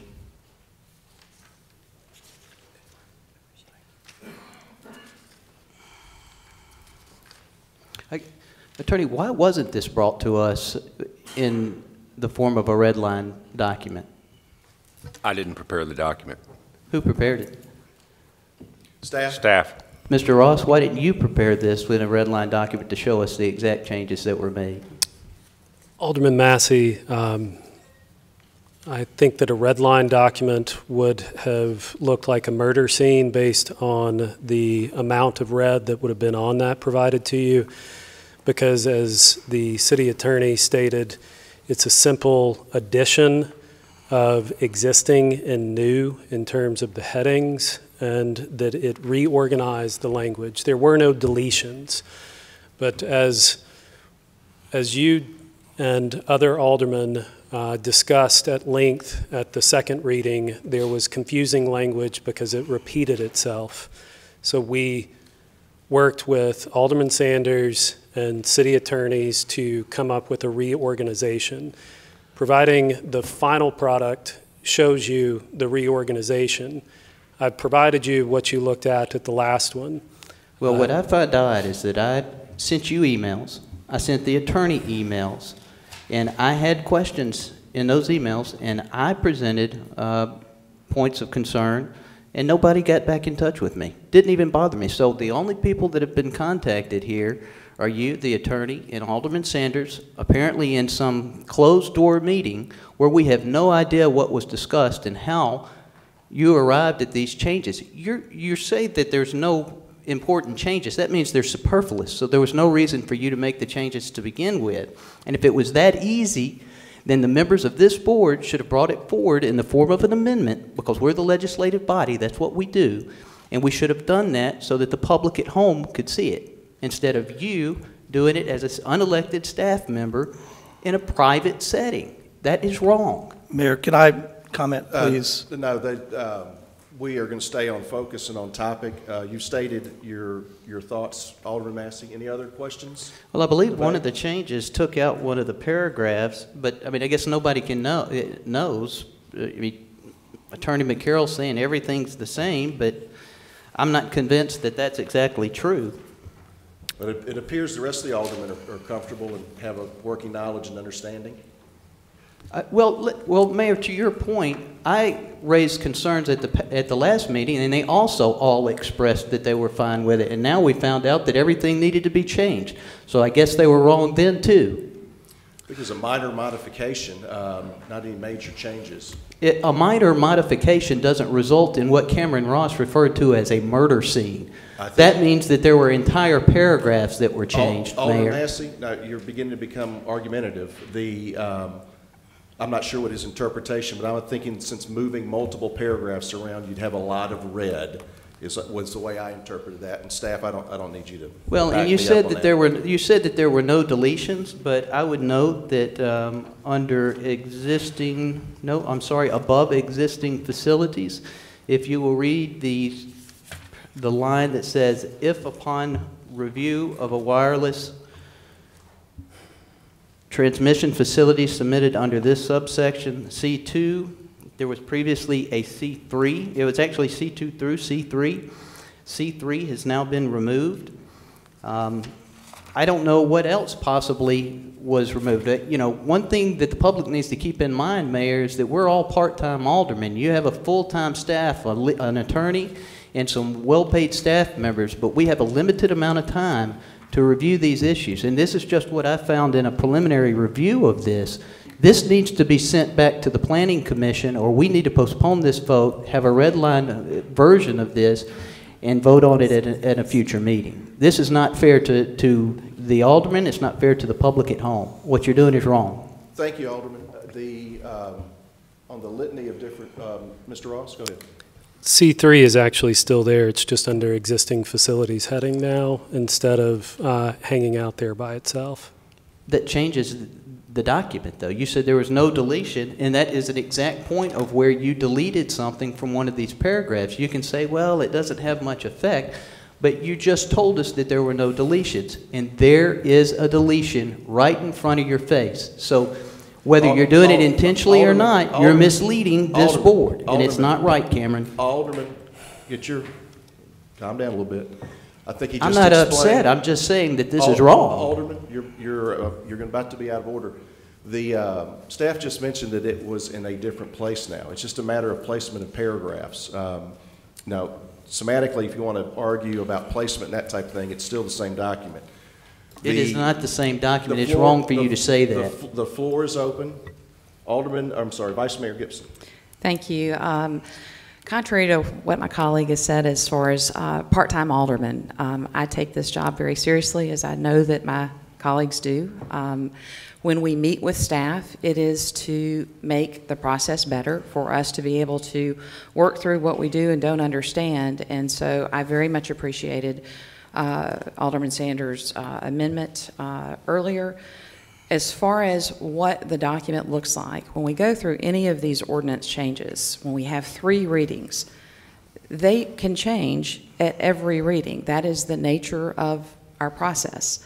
And so in meeting with Mr. Ross, going through what we had discussed at second reading during that public hearing and that second reading at our last BMA meeting, going through this packet, it's not something that I could do driving down Poplar on a phone call. I think I've actually tried that once before, and Mr. Ross said, hey, let's sit down face to face, let's go over what we need to what we need to go over. So I would say that now that we are at third and final reading on this very important piece of legislation dictated by state and federal regulations that really gives us an opportunity to define who's going to be in our city, when they're going to be here, and what they're going to put on our right-of-ways and in our city. We now have this document before us. It allows us to be in compliance with both state and federal regulations. I will be voting in favor of this. I know that in our last conversations, Mayor, I spoke with you, and you had indicated that we will be discussing with our state legislators when we go to our Day on the Hill next week about specifically how they can advocate for us with our main utility, MLG&W, about working with those carriers to allow them to rent space on those equipment poles that are already here. And so I'm looking forward to having more discussion about that. I will give my wholehearted support and advocacy on that, and I encourage the rest of the board to do so as well. Thank you. Thank you, Vice Mayor. Any other debate on this particular item? One more time, Mayor. We have not gone through the order. Some people have not spoken yet on this particular round. Alderman Yonda. Yes, Mayor, I'd like to say that I have read what was presented to us, and as part of the process of going through 3 readings, it can change, as the Vice Mayor says, each time. I want to thank Alderman Sanders for making some adjustments that I think there was some duplication there, and Mr. Mack, I appreciate that. I also appreciate very much our staff who have put an awful lot of work into this and putting us into compliance. It's extremely important that we all read these and agree to what we are approving. If you do not agree with what we are approving, the answer is no. Pretty simple. I don't know that we need to be accusing people of different things. I think that's improper. And I will be voting yes for this because I've read it and understand it, and this is what we're voting on now, not what we voted on before. This is our final document. Is that not the proper procedure, Mayor? Yes, on 3 readings, you are correct. Thank you. Alderman Owens, did you want the floor for any reason? Alderman Sanders. I just wanted to state for our residents that I did not intend for it to look like I was behind closed doors making amendments on an ordinance without the rest of the board being involved. My intent was to have staff input and the city attorney help me draft the amendments that we see here, and I was going to present them today, but when our agenda packet arrived, it was already included. If Alderman Massey wanted to make a motion to postpone the vote till the next meeting so we could have a red line version, I'm fine with that if that's what the board wants to do, because I believe we're going to come down to the same conclusion that what we have before us is probably the best, I believe it's the best amendments and ordinance that we can do for our city to protect what our city looks like and what we're doing. So I don't want it to appear that we're rushing anything through or did anything underhanded. So if the board wants to, if somebody wanted to make that motion, I have no problem with it at all. I just wanted to state that for the public. Thank you. Alderman Massey. Did I make that motion earlier, Mayor? You know, I don't recall. If you'd like to make it now, that'd be fine. Okay. Well, I'll add a few comments. First, I want to point out make your motion. No, I'm having a discussion. Hold on one moment. What did we look to postpone earlier, clerk? Okay, so We did not earlier take a vote on to postpone. It's just my two amendments. Yeah, two Remanded back amendments. to the, Okay, back yeah. to the planning commission. Go Well, ahead. it was to remand Yeah. it back to the planning commission. Yeah. So I'd like to point out a few things. Alderman Gibson said that the state and federal government dictated what the changes in this amendment. However, the state and federal authorities do not dictate that we delegate our authority as a board to unelected staff, and that's part of what's included in this amendment. Part of the problem that I have is that Mr. Ross drafted an amendment that actually transfers authority from the board to himself or to his own department. That in and of itself, in my opinion, creates a little bit of a conflict. And so Mr. Ross drafted an amendment to our ordinance that was adopted twice here as a BMA, and he, in some ways, may benefit from having that authority. I don't know. Maybe Mayor, it's just a matter of Hold time. on, Mayor. hold on. Yes, staff, go ahead. If I could, please, Alderman Massey, stop disrespecting staff. That's not Your disrespecting comments, anyone. your That's comments, completely out yes, of you're order. making accusatory comments about fine He people said who he work for the city of drafted the Germantown. amendment. You Patrick, stated, Alderman, hold on. you stated for personal gain. That is totally inappropriate, and No, that I is did not not the say people who work personal for gain. the... I said he may benefit from Oh, whether my it's... gosh. Define it however you want. Yes. Well, maybe I should Please- define it. Please stop Because you're abusing... putting words in my mouth. Please then you stop shouldn't do abusing that. my staff. Nobody's abusing your staff. Yes, actually, you are. Just make your motion, and then we can take that up. You wanted to make a motion to postpone Well, or to send back to Planning Commission? this was not some kind of personal attack against Cameron Ross. If Al- this Alderman- allows you to have Alderman Massey. more time, let me Alderman make my Massey, point. we're doing the people's work tonight. If you'd like to postpone this, that is perfectly acceptable. Make your motion so we can get that on the floor, and then let's I'm move debating forward. the issue on the floor. No, you're making comments about staff and staff's reasons and staff's motivations. That's not. Well, that's there is a not- real... I'm going to end your time on the floor because I can do that as chair. Would you like to make a motion tonight? I would like to make a motion to postpone this until the attorney can present this to the board with the changes that, as they are amended tonight, in a red line document, so we know exactly what those changes are, so the public knows exactly Thank what you, those changes Alderman are. Massey, your point is well made. There's a motion on the floor to postpone the decision tonight until staff and city legal can bring forward a red line version of the third and final reading. That motion's been brought forward. Is there a second? I'll second the motion. It's a motion and a second. Please call the roll.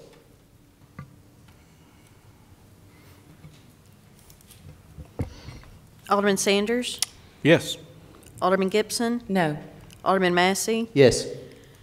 Alderman Owens? No. Alderman Yonda? No. The motion fails to be approved. We return to the original motion amended on two different occasions. We have reached the conclusion of everyone having two times on the floor. Please call the roll.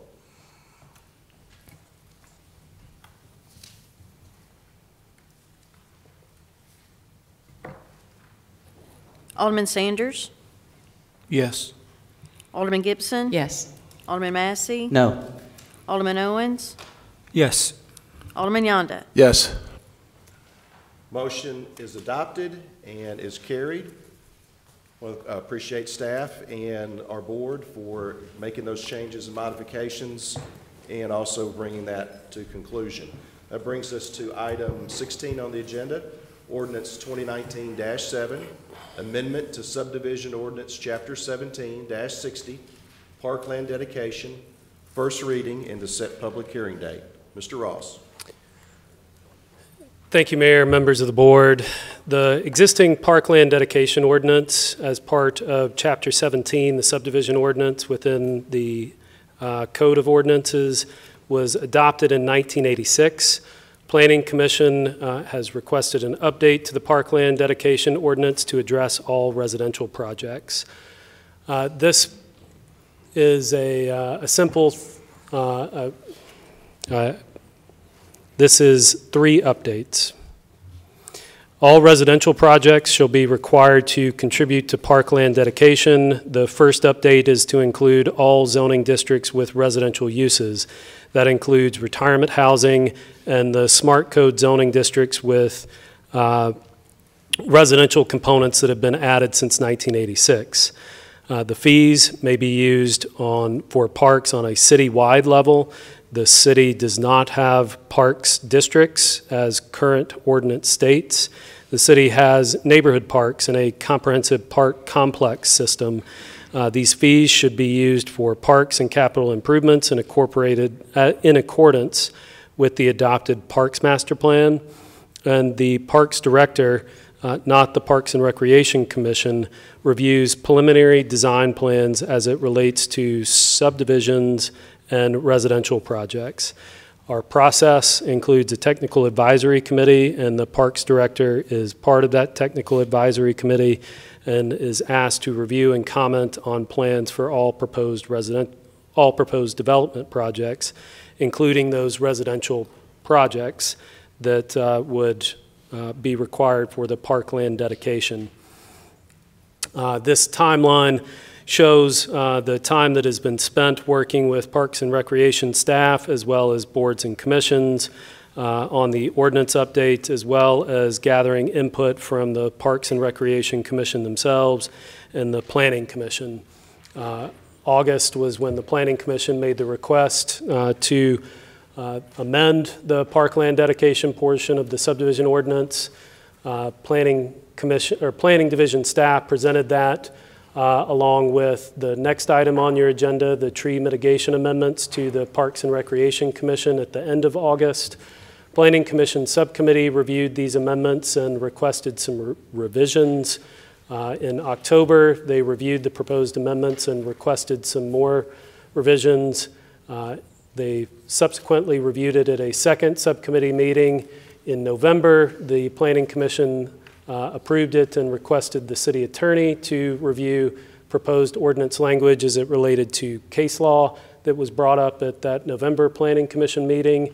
The Planning Commission Subcommittee further reviewed the text amendments and recommended placing it on their agenda in January. And so they approved the proposed ordinance amendments in January, and tonight we find ourselves in front of you with these adjustments. Those adjustments include adding in the districts, so any zoning district, including but not limited to, and then adding the residential retirement housing along with all of the smart code districts, since all of the districts, including the T4 restricted and T5 restricted, include residential as a use. Striking the Parks and Recreation Commission and adding Parks Director. Again, striking it here with the addition of Parks Director. Same thing 2 more times. And then changing the word "its" to "the" opportunity for such recommendation. The further amendments to it added language as it relates to land being removing the 12-month following the date of the acceptance of the subdivision, as well as land being purchased for parklands being used for capital improvement to parkland in proximity to the proposed residential developments, that residents of such proposed development may reasonably be expected to make use of such parkland. It struck, as mentioned in the presentation, the ability to limit by parks district, since there is no parks district. There is a comprehensive parks plan, and the city has a comprehensive park system. This does meet the Germantown Forward 2030 objectives. In land use transportation, Objective 4, the city experiences positive trends and assess value of residential areas. And city services and finances, Strategic Objective 2, the city is responsible for significant physical assets. The city believes that stewardship of these city assets is essential to deliver high-quality services to its customers consistently as well as effectively. That concludes presentation on first reading. Happy to answer any questions. Thank you, Mr. Ross. Is there a motion to approve on first reading ordinance 2019-7, amendments to section 17-60, parkland dedication of the subdivision ordinance in the municipal code, and to set public hearing for March 25th, 2019? Is there a motion? Move to approve. There is a motion. Is there a second? Second. There's a motion and a second. Vice Mayor Gibson, would you like the floor? Yes, Mayor, thank Go ahead. you. I would like to reserve the bulk of my comments for the second reading and public hearing at that time. But with over 29 parks within our city, to be able to have the parkland in lieu of parkland dedication going straight to our capital improvements that are needed and necessary in our parks, I think that is something that we can be proud of as a city. I think that as far as the preliminary approval being done with our Parks and Recreation Director, Ms. Beasley, I'm very comfortable in that process, given that she's already a member of the TAC committee. Thank you. Thank you. Alderman Sanders. I'm glad to see we're including our smart zones, smart code properties in here. They should contribute. I do believe if they can't dedicate it, I'm glad to see that they're required to do something. I do have a question. The section, looking at the discussion items that we have on the sheet, that about the Parks Director is asked to review and comment on plans, and it says this is the existing process.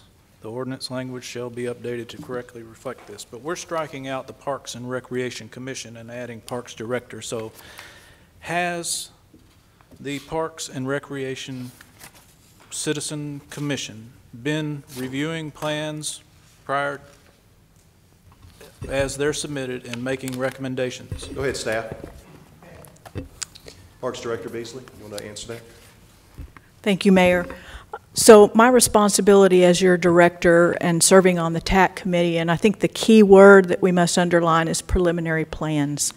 All of any park design plan, any parkland dedication, any final recommendations does go before the Park Commission, but it's my job to present that thoroughly and fully and to describe the pros and cons and any of those design elements that need to be described. So the key is preliminary.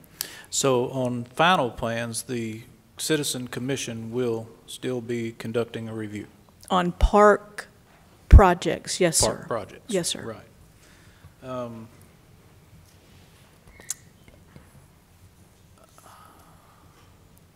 I also wanted to ask a question. On page 2 of the ordinance, we're talking about on line 6 from the top, by fair market value for the type of development established by a MAI certified appraiser, period. Who pays for that? Is the city responsible or the developer? The developer is responsible for the payment of that appraisal.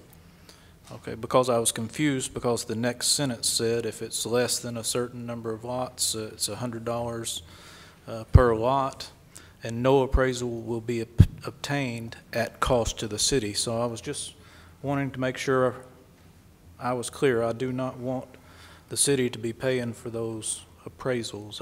It should be on the developer. So Yes, sir. okay. And I think that's all I have. Thank you. Thank you. Any other debate on this particular item? Alderman Massey. So, I like Director Beasley. We have a good working relationship. I think she is very knowledgeable and very capable. At the same time, I don't think that it is wise to remove or preclude our citizens on the Park Commission from having that same amount of time for reviewing these issues. What we are doing, once again, is taking oversight authority away from the people, away from the citizens of Germantown, and shifting that and delegating that authority entirely to an unelected staff member, and that's not a slight against you. It's just you're not elected to represent the people. You answer solely to the city administrator, and there's some pressure and there's some conflicts involved in that, not of your fault, okay? And so, in my opinion, I think that we are better served to keep that oversight with the citizens, whether it's a few extra weeks. I don't know how much sooner you received that information on the TAC Commission, but as of today, the citizens on the Park Commission also received that information. And so I think that it is wise for our community to have that citizen oversight. The other thing I have concerns about is allowing developers to replace, for example, a 50-inch diameter tree with 25 2-inch trees. I presume... Next item. It's the next item. Okay, so did I read too far down in my notes? We're doing the vegetation next? Yes, sir. Well, we're on the vegetation now, I believe. No, sir. We're on the parkland. This is item 16, parkland dedication, first reading.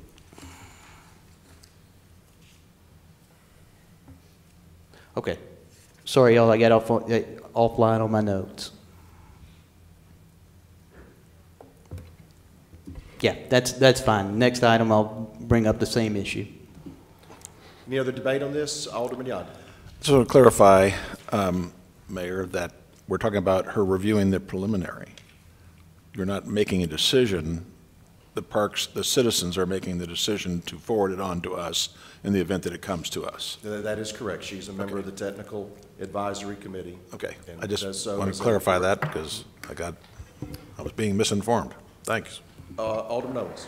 Yeah, just real briefly, Mayor, echo Alderman Sanders' remarks. You know, I'm glad we're getting our smart code in line with what needs to be done and dedicating the proper amount of parkland dedication. Also, RH, I don't know if you mentioned that, but our retirement housing district, you know, everyone uses parks, and so I think we all need to share in that cost equitably, and the developers as well. Those are my comments. Thank you. Mayor, I do have a question. Let's see, it has gone through all rounds, yes. Cameron, why didn't we have the smart growth districts included all along? I, as a citizen, before I got elected alderman, I thought one of the goals of smart growth was actually to dedicate green space and parkland, and that was already incorporated in the smart growth plan, smart code. So can you... Staff, go ahead and answer the question.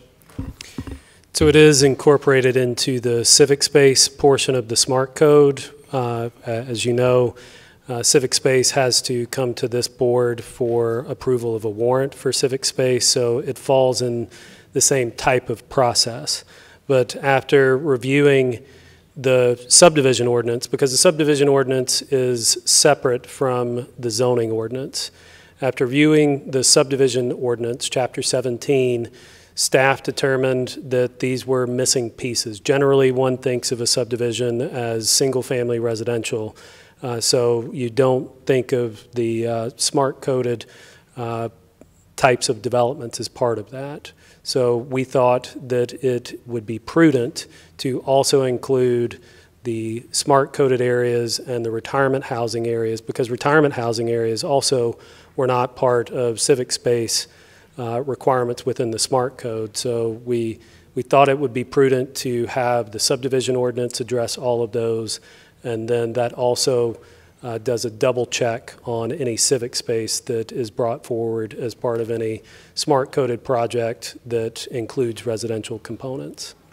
So for the smart growth projects that have already been approved or have gone through some level of approval, have those developers agreed to be subject to this ordinance, or are they asking to be precluded from the requirement?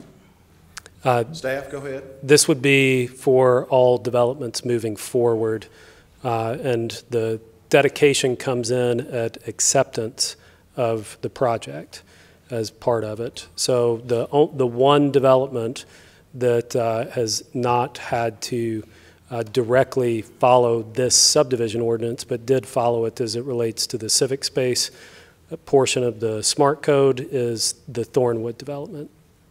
Okay, thank you. Alderman Sanders. I have a question. We talked about this striking the Parks and Recreation Commission being part of the preliminary approval. I understand we don't have the entire ordinance on these 2 pages, so the final approval where it says the Parks Commission reviews those, under section 1760, we have an A and then it jumps to a C. I don't know what B is. I didn't bring it with me, but can you tell us where it shows? Okay, I see. It's contained within the paragraph itself, opposed to being a header. We'd be happy to add a header. So is there a section in that ordinance that says final approval is reviewed by the Parks and Rec Commission?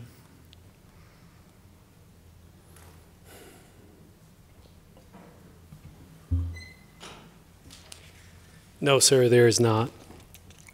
As you can see from the language that is provided to you, that the provisions for such dedication shall be included. A copy of the design plans submitted for preliminary approval shall be furnished.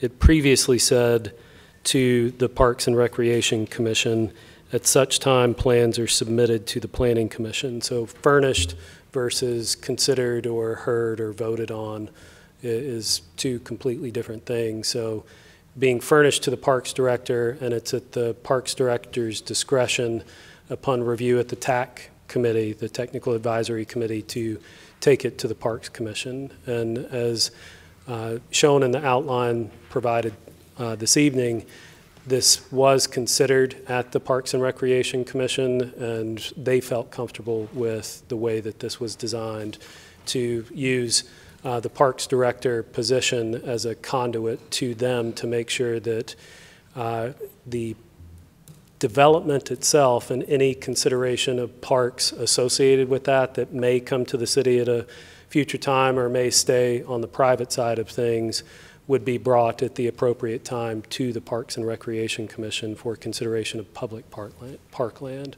or dedication thereof. Okay, thank you. Or payment in lieu of, I'm sorry.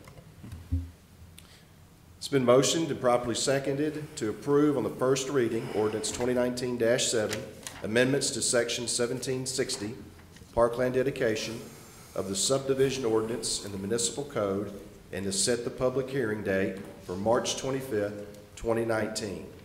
Please call the roll. Vice Mayor Gibson? Yes. Alderman Massey? No. Alderman Owens? Yes. Alderman Yonda? Yes. Alderman Sanders? Yes. Motion is adopted and moves to public hearing at the specified date. Brings us to item 17 on the agenda, ordinance 2019-8, amendment to the vegetation ordinance, chapter 22, tree preservation and planting requirements, first reading and set public hearing. Mr. Ross. Thank you again, Mayor, members of the board. This is a text amendment to Chapter 22, which is the vegetation ordinance of the city ordinance, as it relates to tree preservation and planting requirements. Again, the original tree preservation and planting ordinance was adopted in 1986. It was updated in 2005 to include replacement requirements for residential projects. The existing ordinance talks about trees being removed as a result of a development project may be mitigated in one of 2 ways. The replacement of trees planted on the project site or replacement of trees dedicated to the city to be planted on public land. If neither option is feasible, a waiver is granted by respective boards or commissions. The Planning Commission requested an update to the tree preservation and planting ordinance to address replacement trees. We looked at tree ordinances in other cities, large and small, Atlanta, Bartlett, Charlotte, Collierville, Chattanooga, Franklin, Nashville, Oxford, and then the planting mecca of Portland, Oregon. We did this all prior to drafting and wanted to offer one to the Planning Commission that was more in line with other benchmark communities such as Oxford, Mississippi, and Franklin, Tennessee. The proposed amendment would make two specific changes to the existing tree preservation planning ordinance as it's administered by the Design Review Commission. Before I go into that, I want to briefly touch on the timeline because this was reviewed significantly. Similar to the previous parkland dedication, this started in August with a request by the Planning Commission.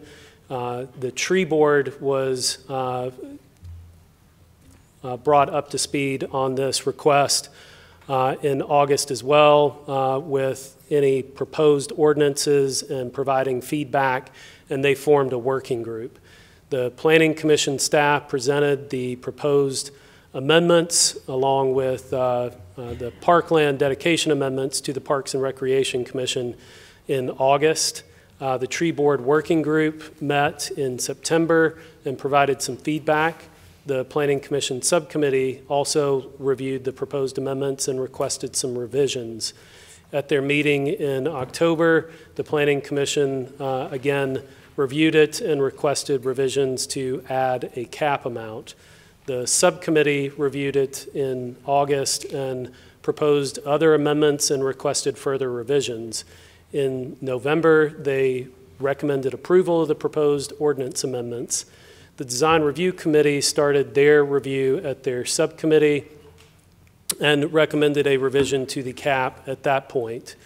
In December, the tree board reviewed all of the revisions from the Planning Commission and the Design Review Commission subcommittee and proposed amendments to remove a specific cap amount. In January, the DRC subcommittee reviewed all of the changes put together from the Planning Commission, from the tree board, from the Parks and Recreation Committee, from the tree board working group, and their own subcommittee, and proposed amendments and provided feedback at that second subcommittee review. And finally, at their meeting in the end of January, the DRC recommended approval of the proposed ordinance amendments. In February, at the beginning of this month, the tree board received an update as to what was being brought forward to you tonight, and that's where we find ourselves tonight.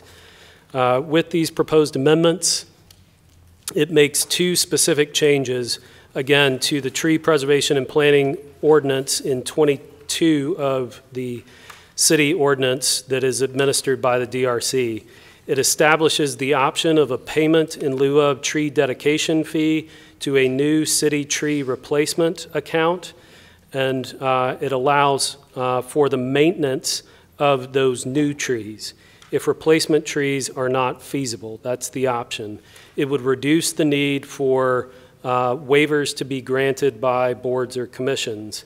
It also provides the opportunity for a cap to the payment in lieu of tree dedication fee with an independent arborist reports at the discretion of the DRC. And when you think about reasons to consider a cap, it's if the development designs itself to retain trees of significant size and species, or if trees are being removed are unhealthy or of a less significant species as determined by the arborist report. And the arborist report, similar to appraisal, is at the applicant's expense. The Planning Commission staff has demonstrated in this timeline, has worked with internal departments, Parks and Recreation and Public Works staff, as well as external boards and commissions to go over this. The city attorney has reviewed the text amendments and approved of the text amendments as written. Staff is available as well as Sarah Goraleski, who carried the lion's share of putting this together. So I do want to acknowledge her work of putting this together tonight for the department to bring it forward to this board. Thank you, Mr. Ross. We appreciate your work and Sarah's work. Is there a motion to approve on first reading ordinance 2019-8, amendments to sections 22-107 and 108 for the tree preservation and planting requirements of the vegetative ordinance, vegetation ordinance in the municipal code, and set the public hearing for March 25th, 2019. Is there a motion? So moved. There is a motion and a second. Alderman Owens, would you like the floor? Just like to echo my appreciation for Cameron and for Sarah. A lot of work went into this. I'm going to reserve the balance of my comments for the public hearing on this, but it's good work and it's needed. Thank you. Vice Mayor Gibson. Mr. Ross, was there an opportunity prior to these changes to mitigate as far as what those waivers looked like? Staff, go ahead. The opportunity was provided at the design level to try and redesign and work around any trees, but that was solely at the developer's discretion. You know, there was no real monetary mitigation requirement, so it was something that we tried to work with them with, but if it would not work, there was nothing to require them or some sort of payment in lieu of option for them to consider these trees as part of their design, because they knew that if they didn't design for it on the front end, they would have to pay for it on the back end. So this will hopefully, along with other improvements to the ordinance, allow for some design reflection from developers as they move forward. Thank you. Any other debate on this particular item? Alderman Sanders. I have a question for about this tree fund that the maintenance payments will be going to. You said for maintenance of those trees. So is it going to be possible for us to keep up with over the years which trees were replaced as part of this, and we use that money to prune or tend to those trees and no other trees? Are we writing ourselves in a box? Or Staff, go ahead. With modern technology, I think that we can track through GIS and other forms of mapping where those trees are, how they're included. There's tree plans that are included with every development, so being able to look at that and work with Parks and Recreation, Public Works, as well as our own construction inspectors, I think that we can administer that account in a very responsible way. Parks Director, did you want to add anything? I know we have got a naturalist and an arborist, I believe, but go ahead.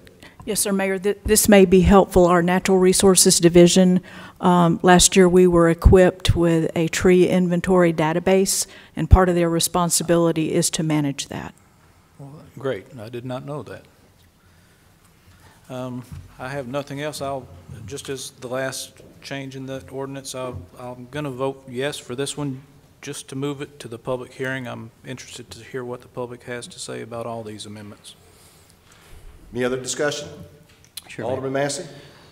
I have some concerns about how we're going to determine the replacement of the trees and the valuation of some of these trees. So I am going to vote no, and if at the next meeting you can change my mind, then maybe I'll be a yes, but today I'm a no. Thank you, Alderman. Any other discussion? Please call the roll. Alderman Massey? No. Alderman Owens? Yes. Alderman Yonda? Yes. Alderman Sanders? Yes. Vice Mayor Gibson? Yes. Motion carries and moves to public hearing set for March 25th, 2019. Brings us to item 18 on the agenda this evening, ordinance number 2019-9, amendments to Chapter 2, Article 6, Division 2, purchasing, first reading. Well, Mr. Ross, you're on break now. Ms. Piefer.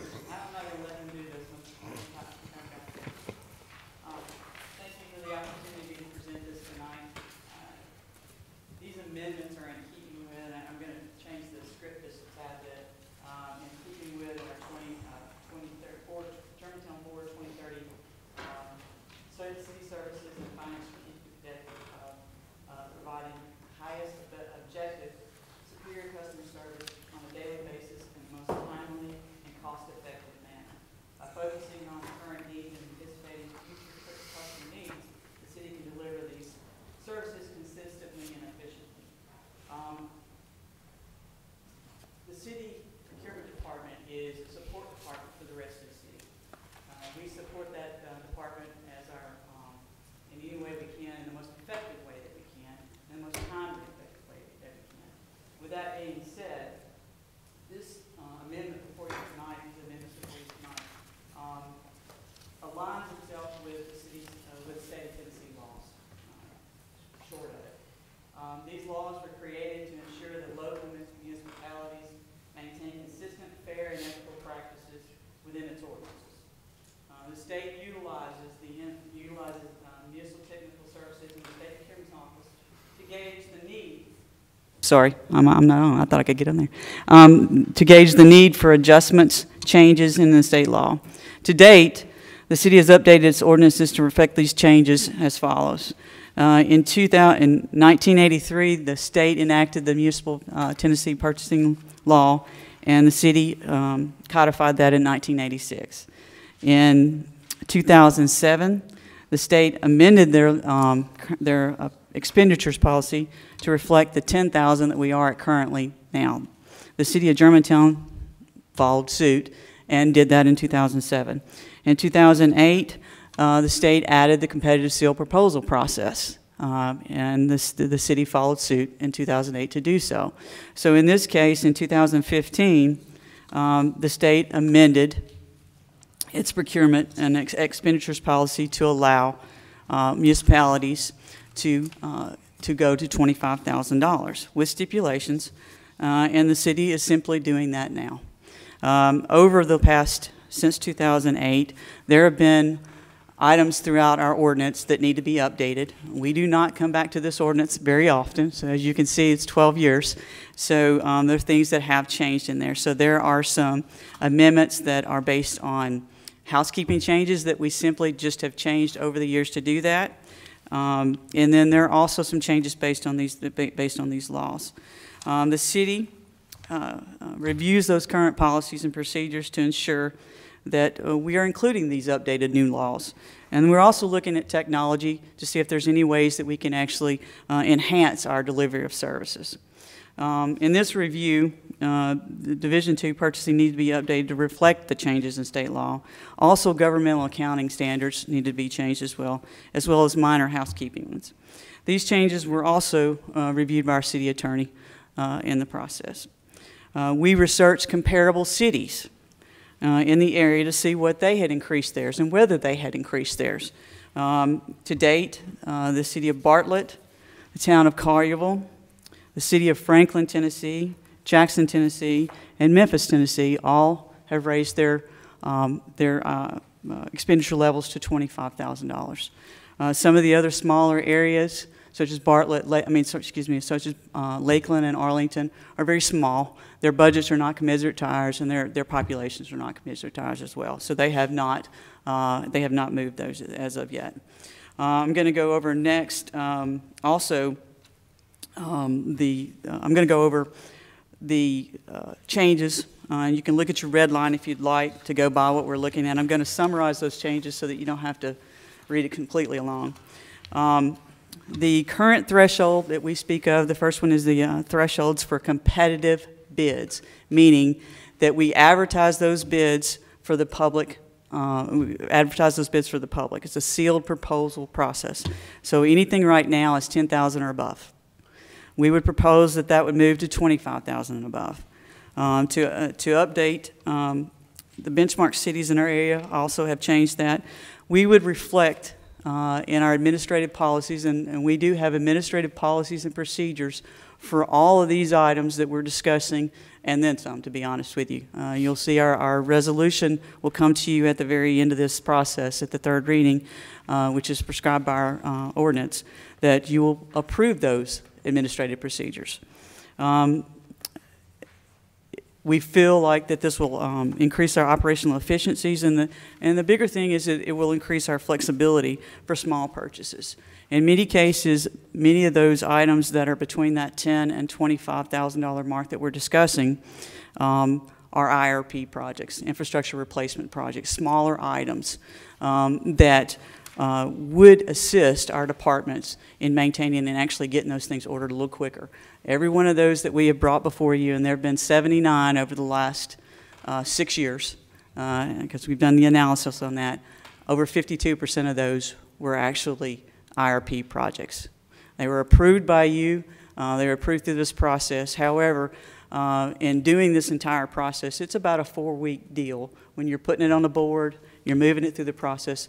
4 weeks can mean a lot when you're ordering vehicles, police vehicles, and so forth. If you can get those in a month quicker, then that's a good process for us. And in some respects, the flexibility of having that. When you're putting out a bid for something that is in between that $25,000 and below mark, you're subject to getting 1 or 2 bids. Sometimes people just don't want to, either they don't want to bid on that, or they just don't have the time for such a small project.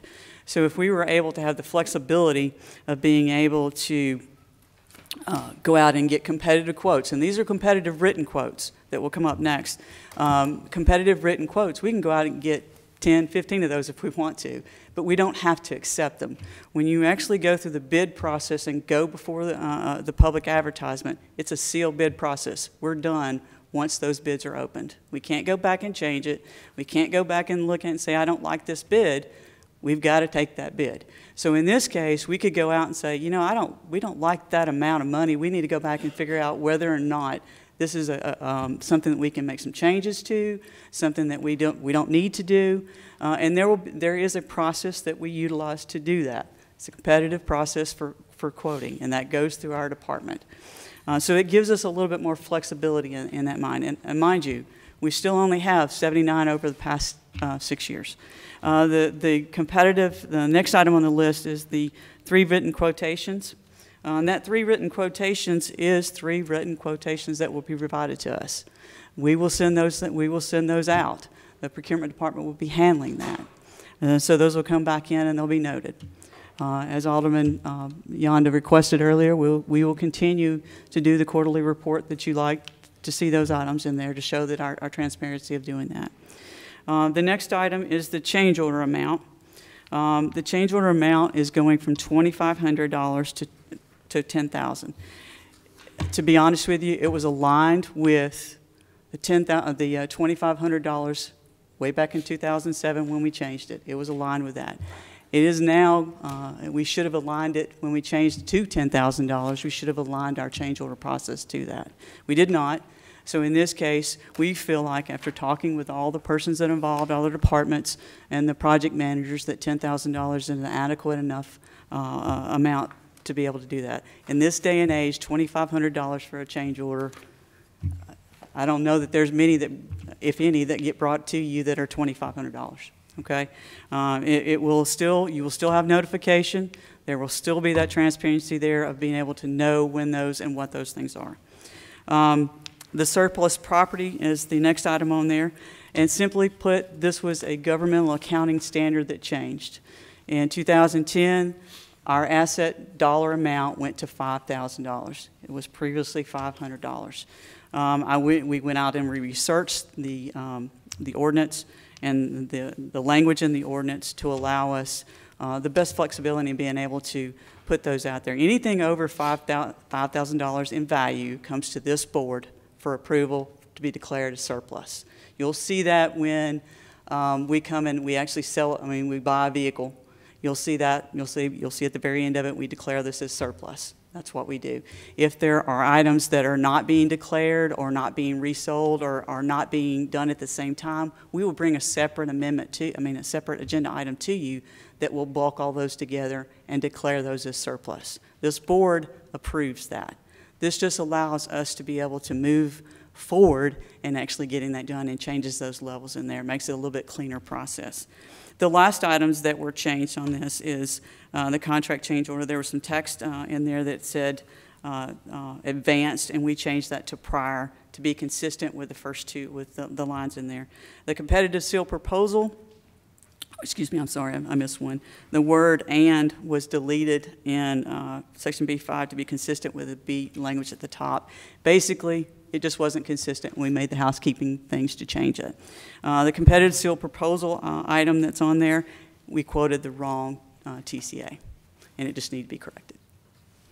Outside of that, the final step of this process is to come back to you after we have the final reading on this and bring a resolution that will show you our policies and procedures, administrative policy and procedures for all of these items. It is pretty comprehensive. It's not something that we aren't already following.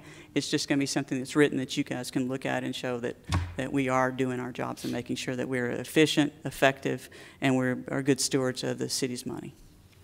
I'm available for any questions should you have them. Thank you. Thank you, Ms. Piefer.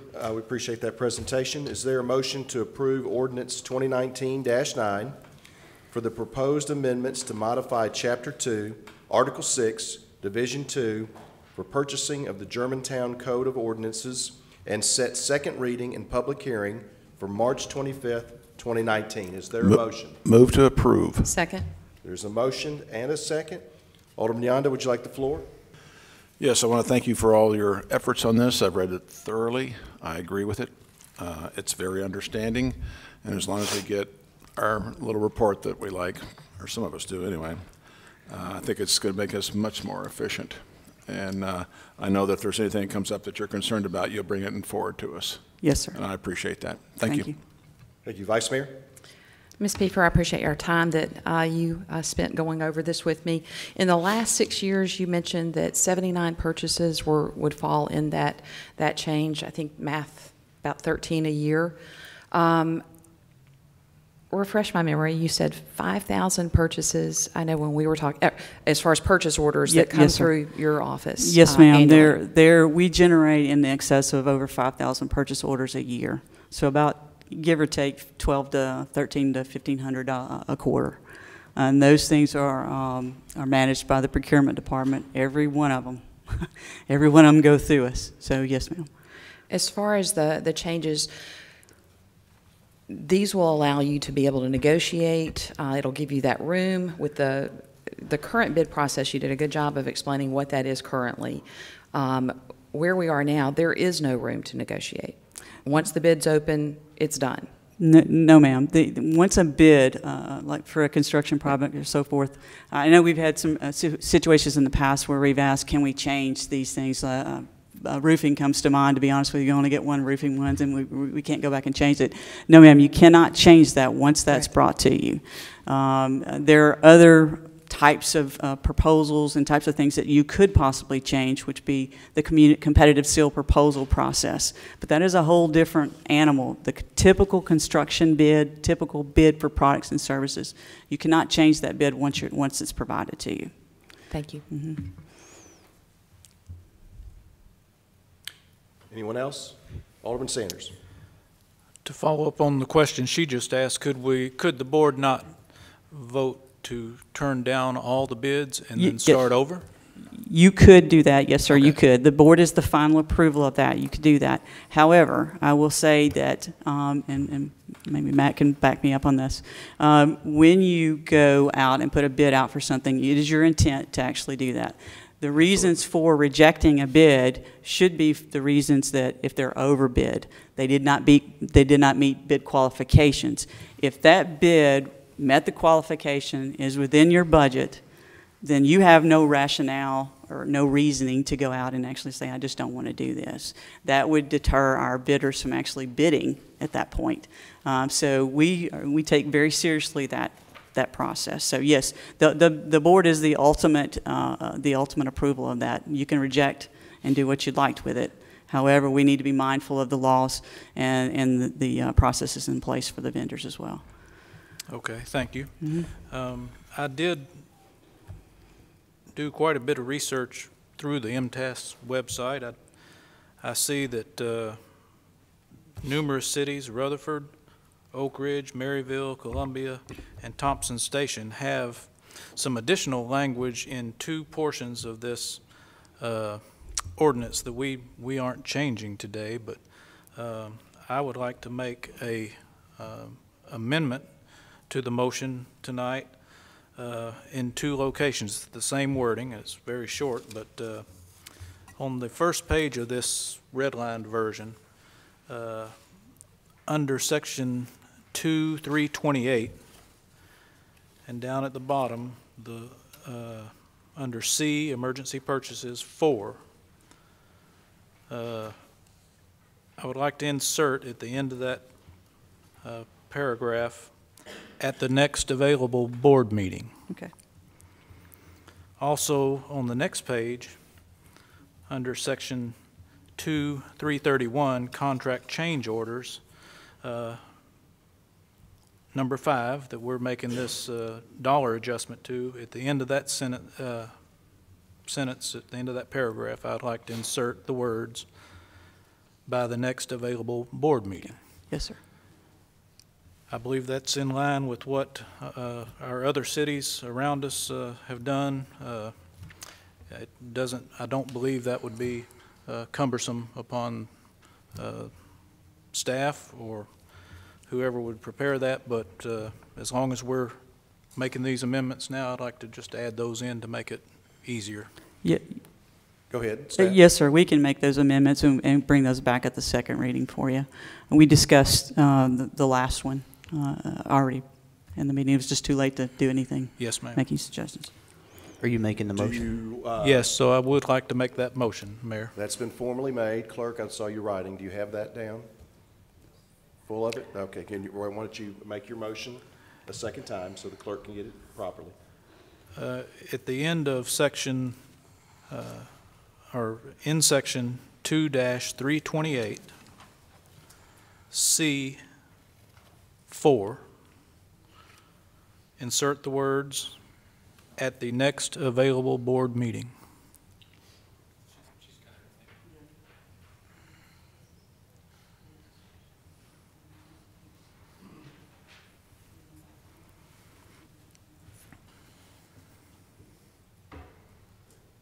Okay, it's been properly moved. Is there a second? Second. There's a motion and a second to amend on first reading the ordinance before you. Go ahead and call the roll. Alderman Owens, Yes. Alderman Yonda, Yes. Alderman Sanders, Yes. Vice Mayor Gibson, Yes. Alderman Massey. Yes. The original motion has been amended. We return to debate. Anyone want the floor? Do I still have it, Mayor? Yes, go ahead. I read the TCA, and I probably realize why some of those smaller cities around, I even contacted some by phone today, they don't have a full-time purchasing agent, so they aren't able to make these changes Yes, that we're sir. making today. And I understand the reason the city wants to do this is to make it a cleaner process, a quicker process, especially if we're ordering a part for something, tractor or something out at Public Works that we only have one of. So I'm going to vote yes tonight to move this forward because I'd be interested in seeing what the public has to say at our public hearing. Thank you, Alderman. Further discussion, debate? Alderman Massey? So, Board, at this time, we do not have a finance director. We have not had a finance director for months, so there's really no one on staff to give us an independent analysis and recommendation on the prudence of this amendment. Therefore, I'm not comfortable voting yes tonight on this. In addition, we're looking at making some big increases. You know, we're looking at going from $10,000 to $25,000, looking at changing, I believe, the change orders from $2,500 to $10,000. That's not a small amount. And, you know, on February 18th, I filed a notice with the State Comptroller's Office of my suspicion of unlawful conduct in City Hall. And so that's one other reason. Is this germane to the? Yeah, no, I think it's very germane. What is your point of order, Alderman Yonda? We're voting on the content of this. I got it. We're not going to go sideline on his actions. Yeah, this is first reading. Your point is well taken. Okay. Please stick to the subject matter. You're making a statement about your vote tonight. Continue. Well, that is one of the reasons that I'll be voting no. Any other discussion on this particular item? Alderman Owens. Yeah, just, again, this aligns itself with current state law. We have several of our sisters, peer cities, Bartlett, Collierville, Memphis, who are already using this, and I think it's great for our efficiencies. Appreciate the work you've put into it. Thank you, sir. Okay, Yes, Alderman Yonda. you brought up, the change of when we get sealed bids, we have to take the lowest bid. Correct. That's and the best. law right now. Pardon me? That's the law. That is our ordinance, and that is our ordinance as it's currently stands. Is This it- current state law allows us to increase that to 25. Okay, but I'm thinking of terms of our asphalt deal where we had two bids. One of them was the lowest, but he didn't fill it out totally properly. There's been no change in the ability to go with the lowest one, even though he's made a minor mistake. Right. A bid is a legal document. When that bid is submitted to you, it has to have all those documents in place. Okay. If you don't have those documents in place, you can't accept that bid. Okay, thank you. Any further discussion or debate? One last closing comment, Mayor. Sure. So in my opinion, this ordinance, like some of the other ordinance tonight, actually marginalizes the role of the citizens, or the residents, other elected representatives, and tends to increase the authority in the mayor's office. And I think some of these were set up the way they are for a purpose. I think they give us better oversight. I think giving this much leeway, this much authority to staff members and members of the mayor's office it makes me uncomfortable, and so I just can't support this. Thank you. Please call the roll. Sorry, Mayor, are we voting on the revision to 2331.5? Have we voted on that We yet? already have. We already Yes, have. We are at So the- that was included with the Yes, first? we are voting we are calling the roll on the amended motion. Okay. Call the roll, clerk. Alderman Sanders. Yes. Alderman Gibson. Yes. Alderman Massey. No. Alderman Owens. Yes. Alderman Yonda. Yes. This moves to second reading on March 25th. I thank the board for that. I would just make note that last time this was adjusted, it was increased 4 times the allowable amount. This is only 2.5 times the allowable amount, so it's pretty manageable. Brings us to item 19 on the agenda this evening. As mentioned earlier, item 19 is formally item F on the agenda, Professional Services Agreement, Germantown Country Club Appraisal. Mr. Lawton. Thank you, Mayor and Board. I will try to bring the board and the public up to speed on what's happening with the Germantown Country Club, the purpose of this appraisal, and the city's involvement in this. At the beginning of the calendar year, the city was notified or informed, it was probably common knowledge at that point, that the Germantown Country Club would be sold. There was a trustee put in place for the family members, and the mayor and I and Mr. Heisman had the opportunity to speak with the trustee regarding the process, and indicated to them at that time that we would like to be a participant in the process, whatever that process looks like, and we did not know at that point in time. The mayor also, early on in the process, issued a press release from City Hall stating that this property is owned residential and is going to stay residential, whatever the permitted uses are on that property, however it develops. I've had subsequent discussions, or at least one other discussion with the trustee, and he outlined, and again, Mayor and Board, the trustee and the family, they are driving this train. It's not the city of Germantown, it's not our timeline, it's their timeline. And if things shift and move, it's because the trustee is doing his fiduciary responsibility for the family members to make sure that this process goes according to plan and according to his plan and their plan. This is now in a irrevocable trust, and he is the person who is managing all of that. We will respond when asked to by the trustee. And that process is going to roll out like this, and I can only give you approximate dates. That we believe sometime in March that there'll be a request for proposals that will be issued to every and anybody who wants to make a proposal to purchase the property and the type of use they are going to put on that property. The city of Germantown, as I mentioned, the administration is absolutely interested. There's not every day that 180 acres lands in your lap. The potential of this type of park in the middle of our city, or whatever the use turns out to be, is something that we cannot ignore. The Parks and Recreation Commission pulled together the stakeholder group that did the original park master plan to review this possibility, this potential, at a retreat on this past Saturday. Ms. Beasley did a very good job in outlining their process and their thoughts and ideas about the potential use of the land. No recommendations, but potential use. We need to know what that looks like. We, at our first Financial Advisory Commission, so that's the use side. On the FAC side, the Financial Advisory Commission, we are looking at the possibility of the acquisition of the property. But what the FAC is going to study is what is the impact to the city's finances. When we adopted the budget last year and the park master plan was approved and projects were going forward, this was not on anyone's radar.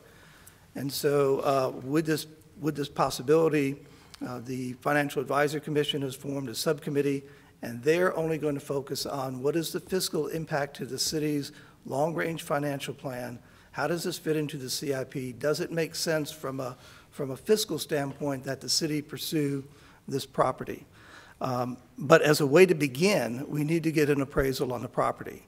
And wanting to be able to strike, if the RFP was available in March, I phoned each one of the aldermen individually and requested of them their support or not for moving forward with getting an appraisal ahead of tonight's board meeting.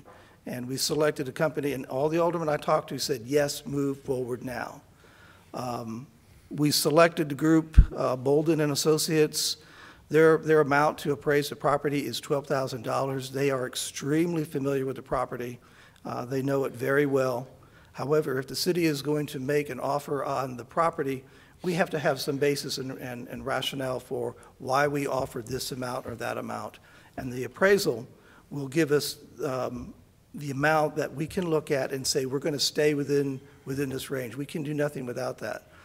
The reason it's coming to the board now was because I asked the board a week ago, maybe 10 days ago, to engage the appraisal at that point in time so we didn't lose another week or 10 days, and so we could have the appraisal back before. So that was exactly my conversation with the aldermen, and every one of them, all the aldermen, Mayor Palazzolo, indicated that yes, we need to move forward with the appraisal, and let's do so at this time. And I also explained to each board member individually that on February 25th, we would be bringing back for your ratification the contract for with Bolden Associates contract to do this work. But they are underway now doing the appraisal work. We had the board said, at least the majority of the board told me, no, wait, we would not have moved forward.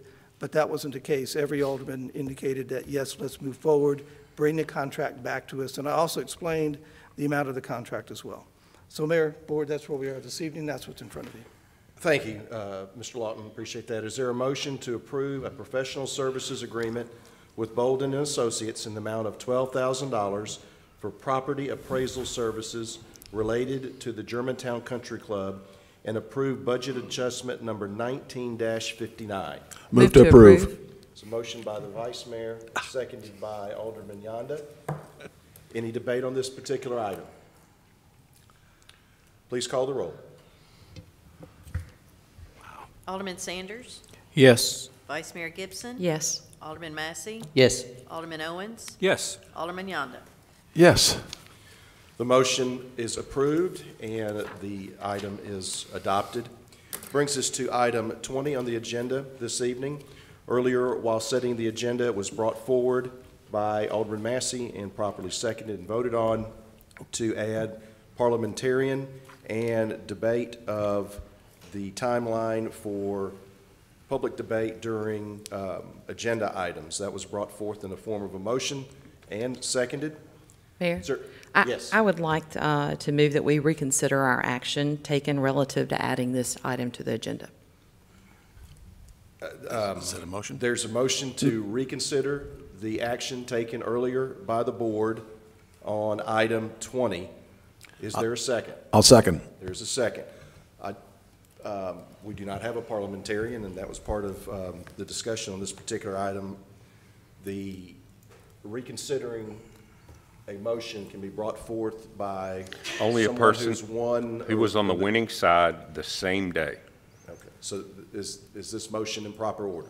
The bigger issue is the first motion needed to pass by 2/3. A motion to add to the agenda requires a 2/3 majority.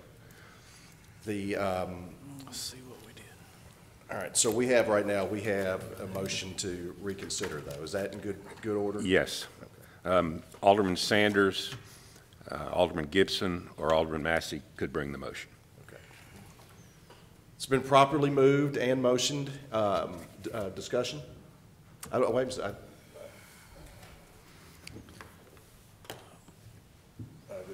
Is there debate on the item? Point of information, Mayor. Sure. So is the city attorney saying we didn't have the requisite 2/3 vote to add this in the first place? That's correct. So then is it a moot point, or do we continue? That would be my take on it. But if the motion is to reconsider, there are a different set of rules. And yes, the motion to reconsider will be debatable because the original motion was debatable. But it should never have got to that point. Point of information. Sure. What were the votes? What was the roll call? It was 3-2. Who were the votes, though? The votes in favor? Yes. Alderman Sanders, Alderman Gibson, and you.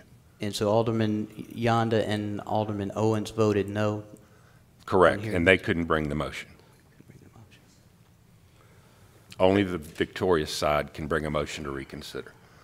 And there's not debate on this particular item brought forward. Is there no debate, Mayor? No. Please call the roll.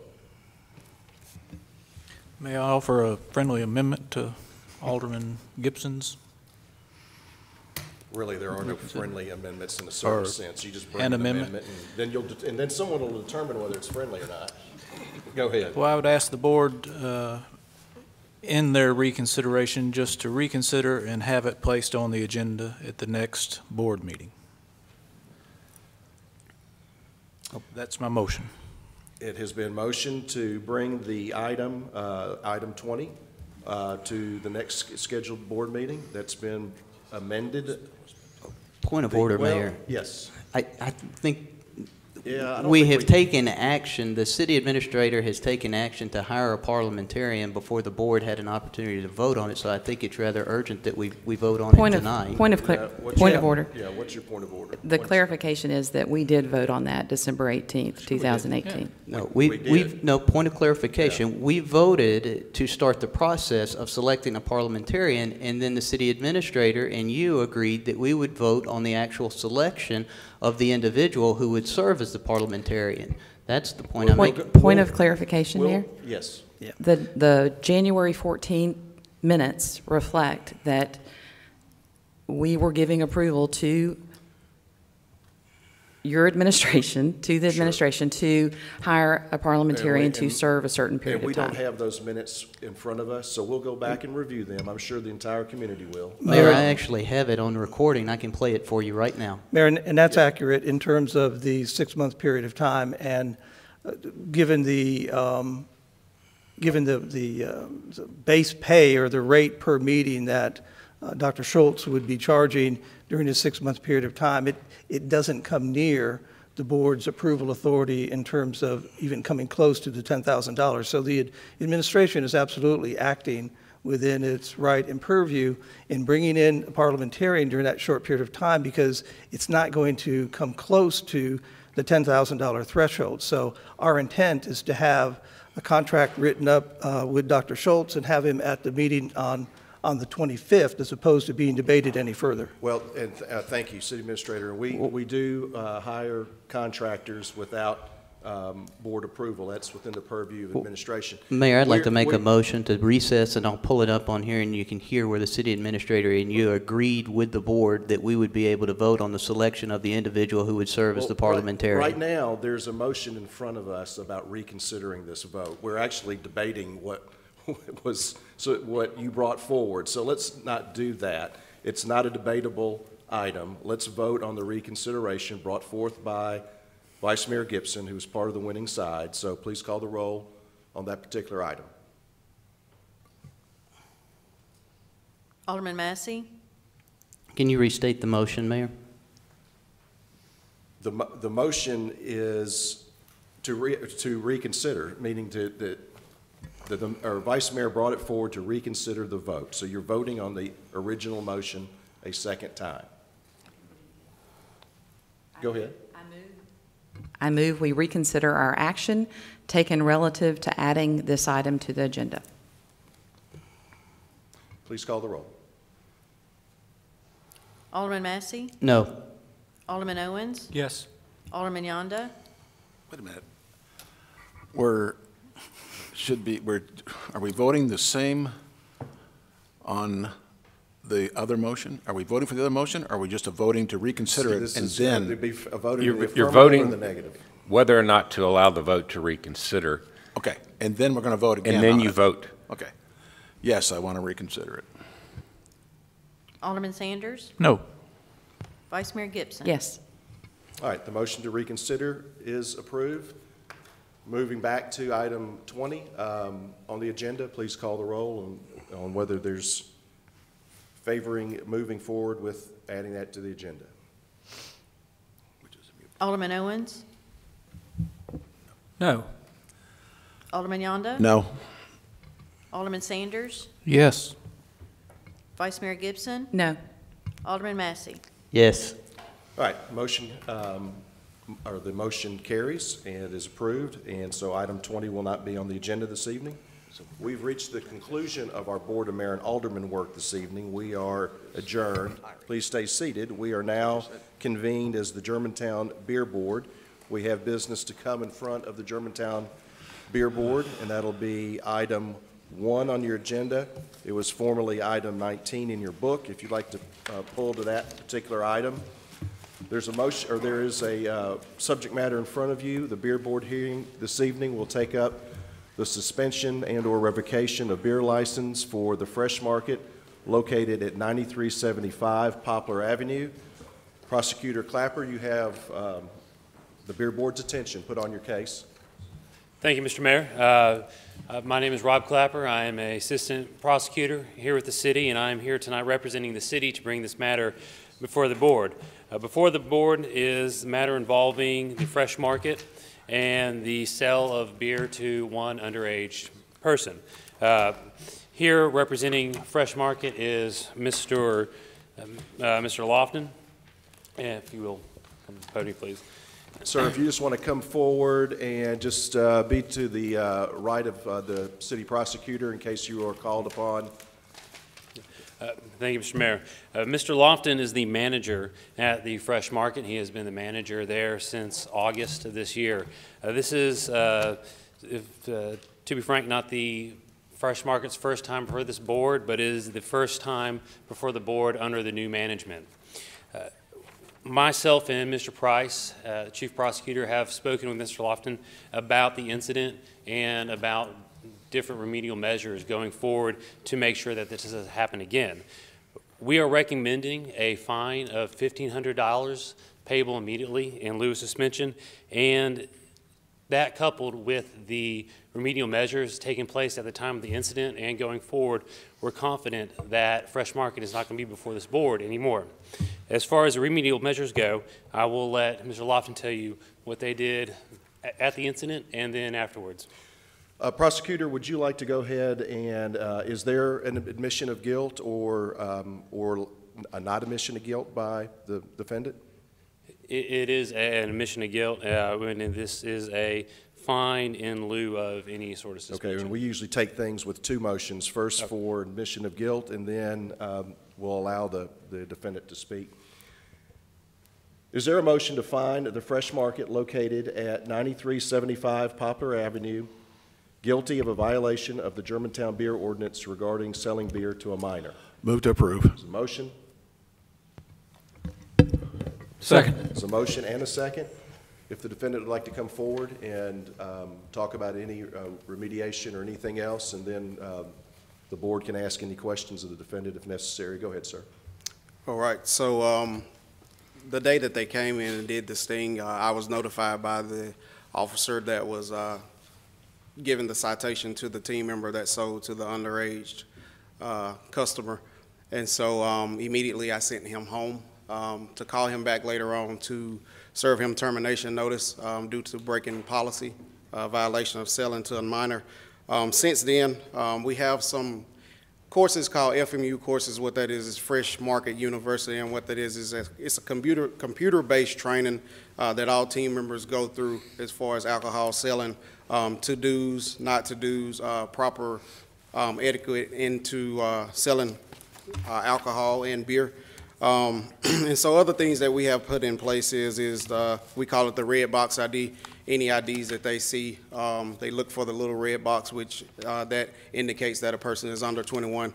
They immediately call for a manager once they see that that has happened.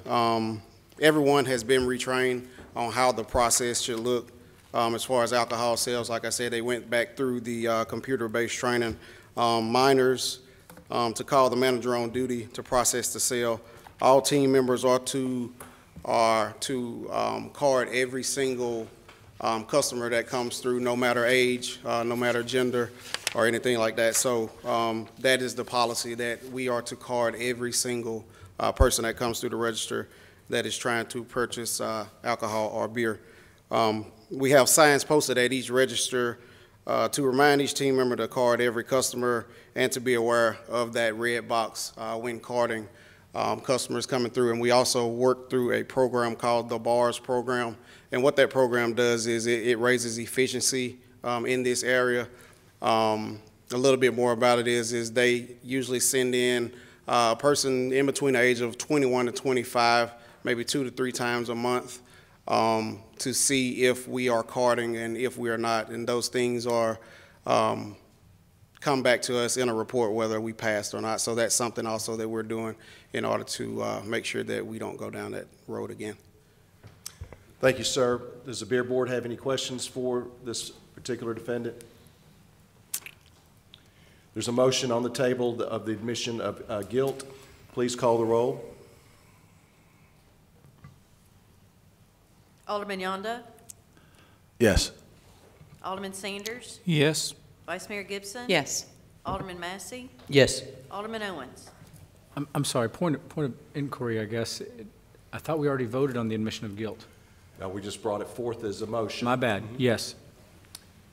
That motion is approved and carries. Our prosecutor, the city prosecutor, has recommended to levy a fine of $1,500 payable, did you say, or? Immediately, as in tomorrow, as soon as the court clerk's office is open and able to accept the payment.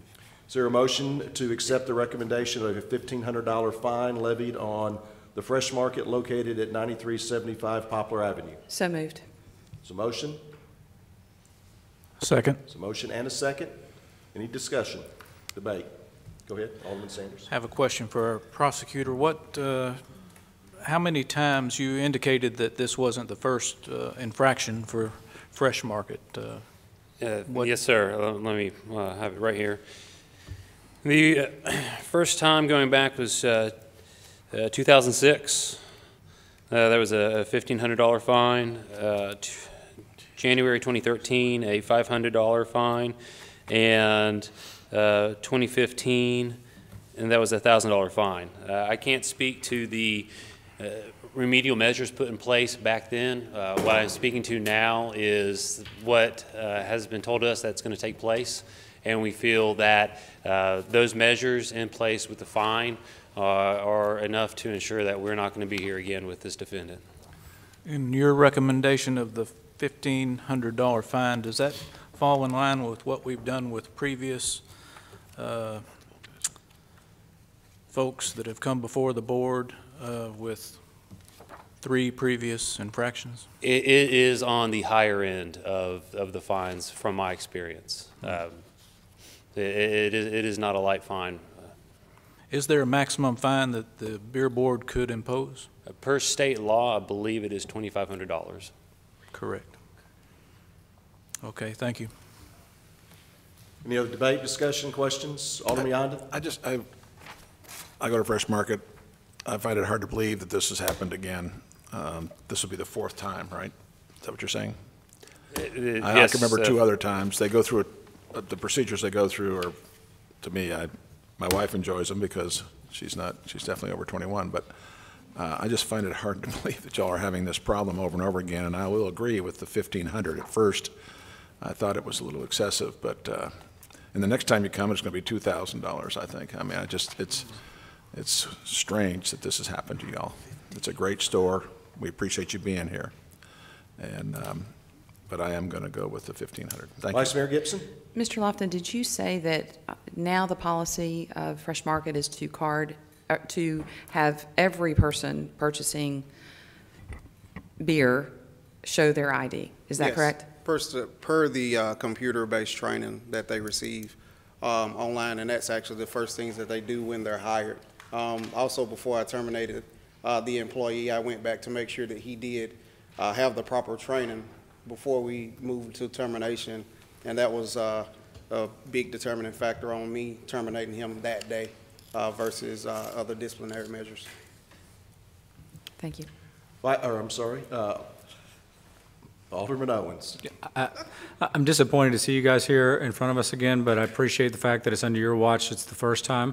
I appreciate also the measures that you guys have put in place. It sounds pretty rigorous. As a matter of fact, having sat on this board for a number of years, I think that's everything you've outlined is probably more than we've ever heard as far as steps taken. So I'm okay with that $1,500 fine. Don't let it happen again, please. Any other questions? Alderman Sanders. Just to clarify with our prosecutor, it's a requirement that anyone that sells alcohol to anyone in Tennessee that they check that ID regardless of age already. Is that not a requirement?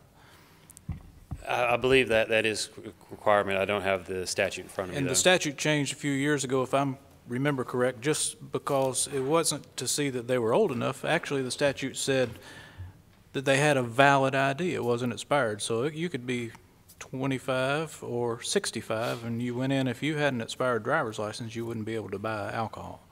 So I'm glad he said they're doing it, but they were supposed to have been doing that all along from the beginning. So. Any other questions or discussion on this particular case? Please call the roll on the fine. Alderman Sanders? Yes. Vice Mayor Gibson? Yes. Alderman Massey? Yes. Alderman Owens? Yes. Alderman Yonda? Yes. I would echo the comments of my colleagues. I don't have a voting interest on this particular board unless there's a tie, but under your watch now, please make sure this doesn't occur again, because we will be, our GPD and others will be checking periodically. So, thank you. We have reached the end of our beer board agenda this evening. I will adjourn as a beer board. Prior to leaving the dais this evening, I would just like to say to the board, you know, at times the board, you know, we have differences, obviously. We can work through those. We can cast votes and we can discuss things and debate things, but when board members take it upon themselves to cast diversions and other things on particular staff members, that's just something that's not tolerated. And, you know, as Alderman Massey leaves, you know, that's directed to you, and that's directed that your behavior has been pretty reprehensible since you've been on the board. Will not be tolerated when you do that to staff from this point forward. We are at the end of our meeting. Have a great evening.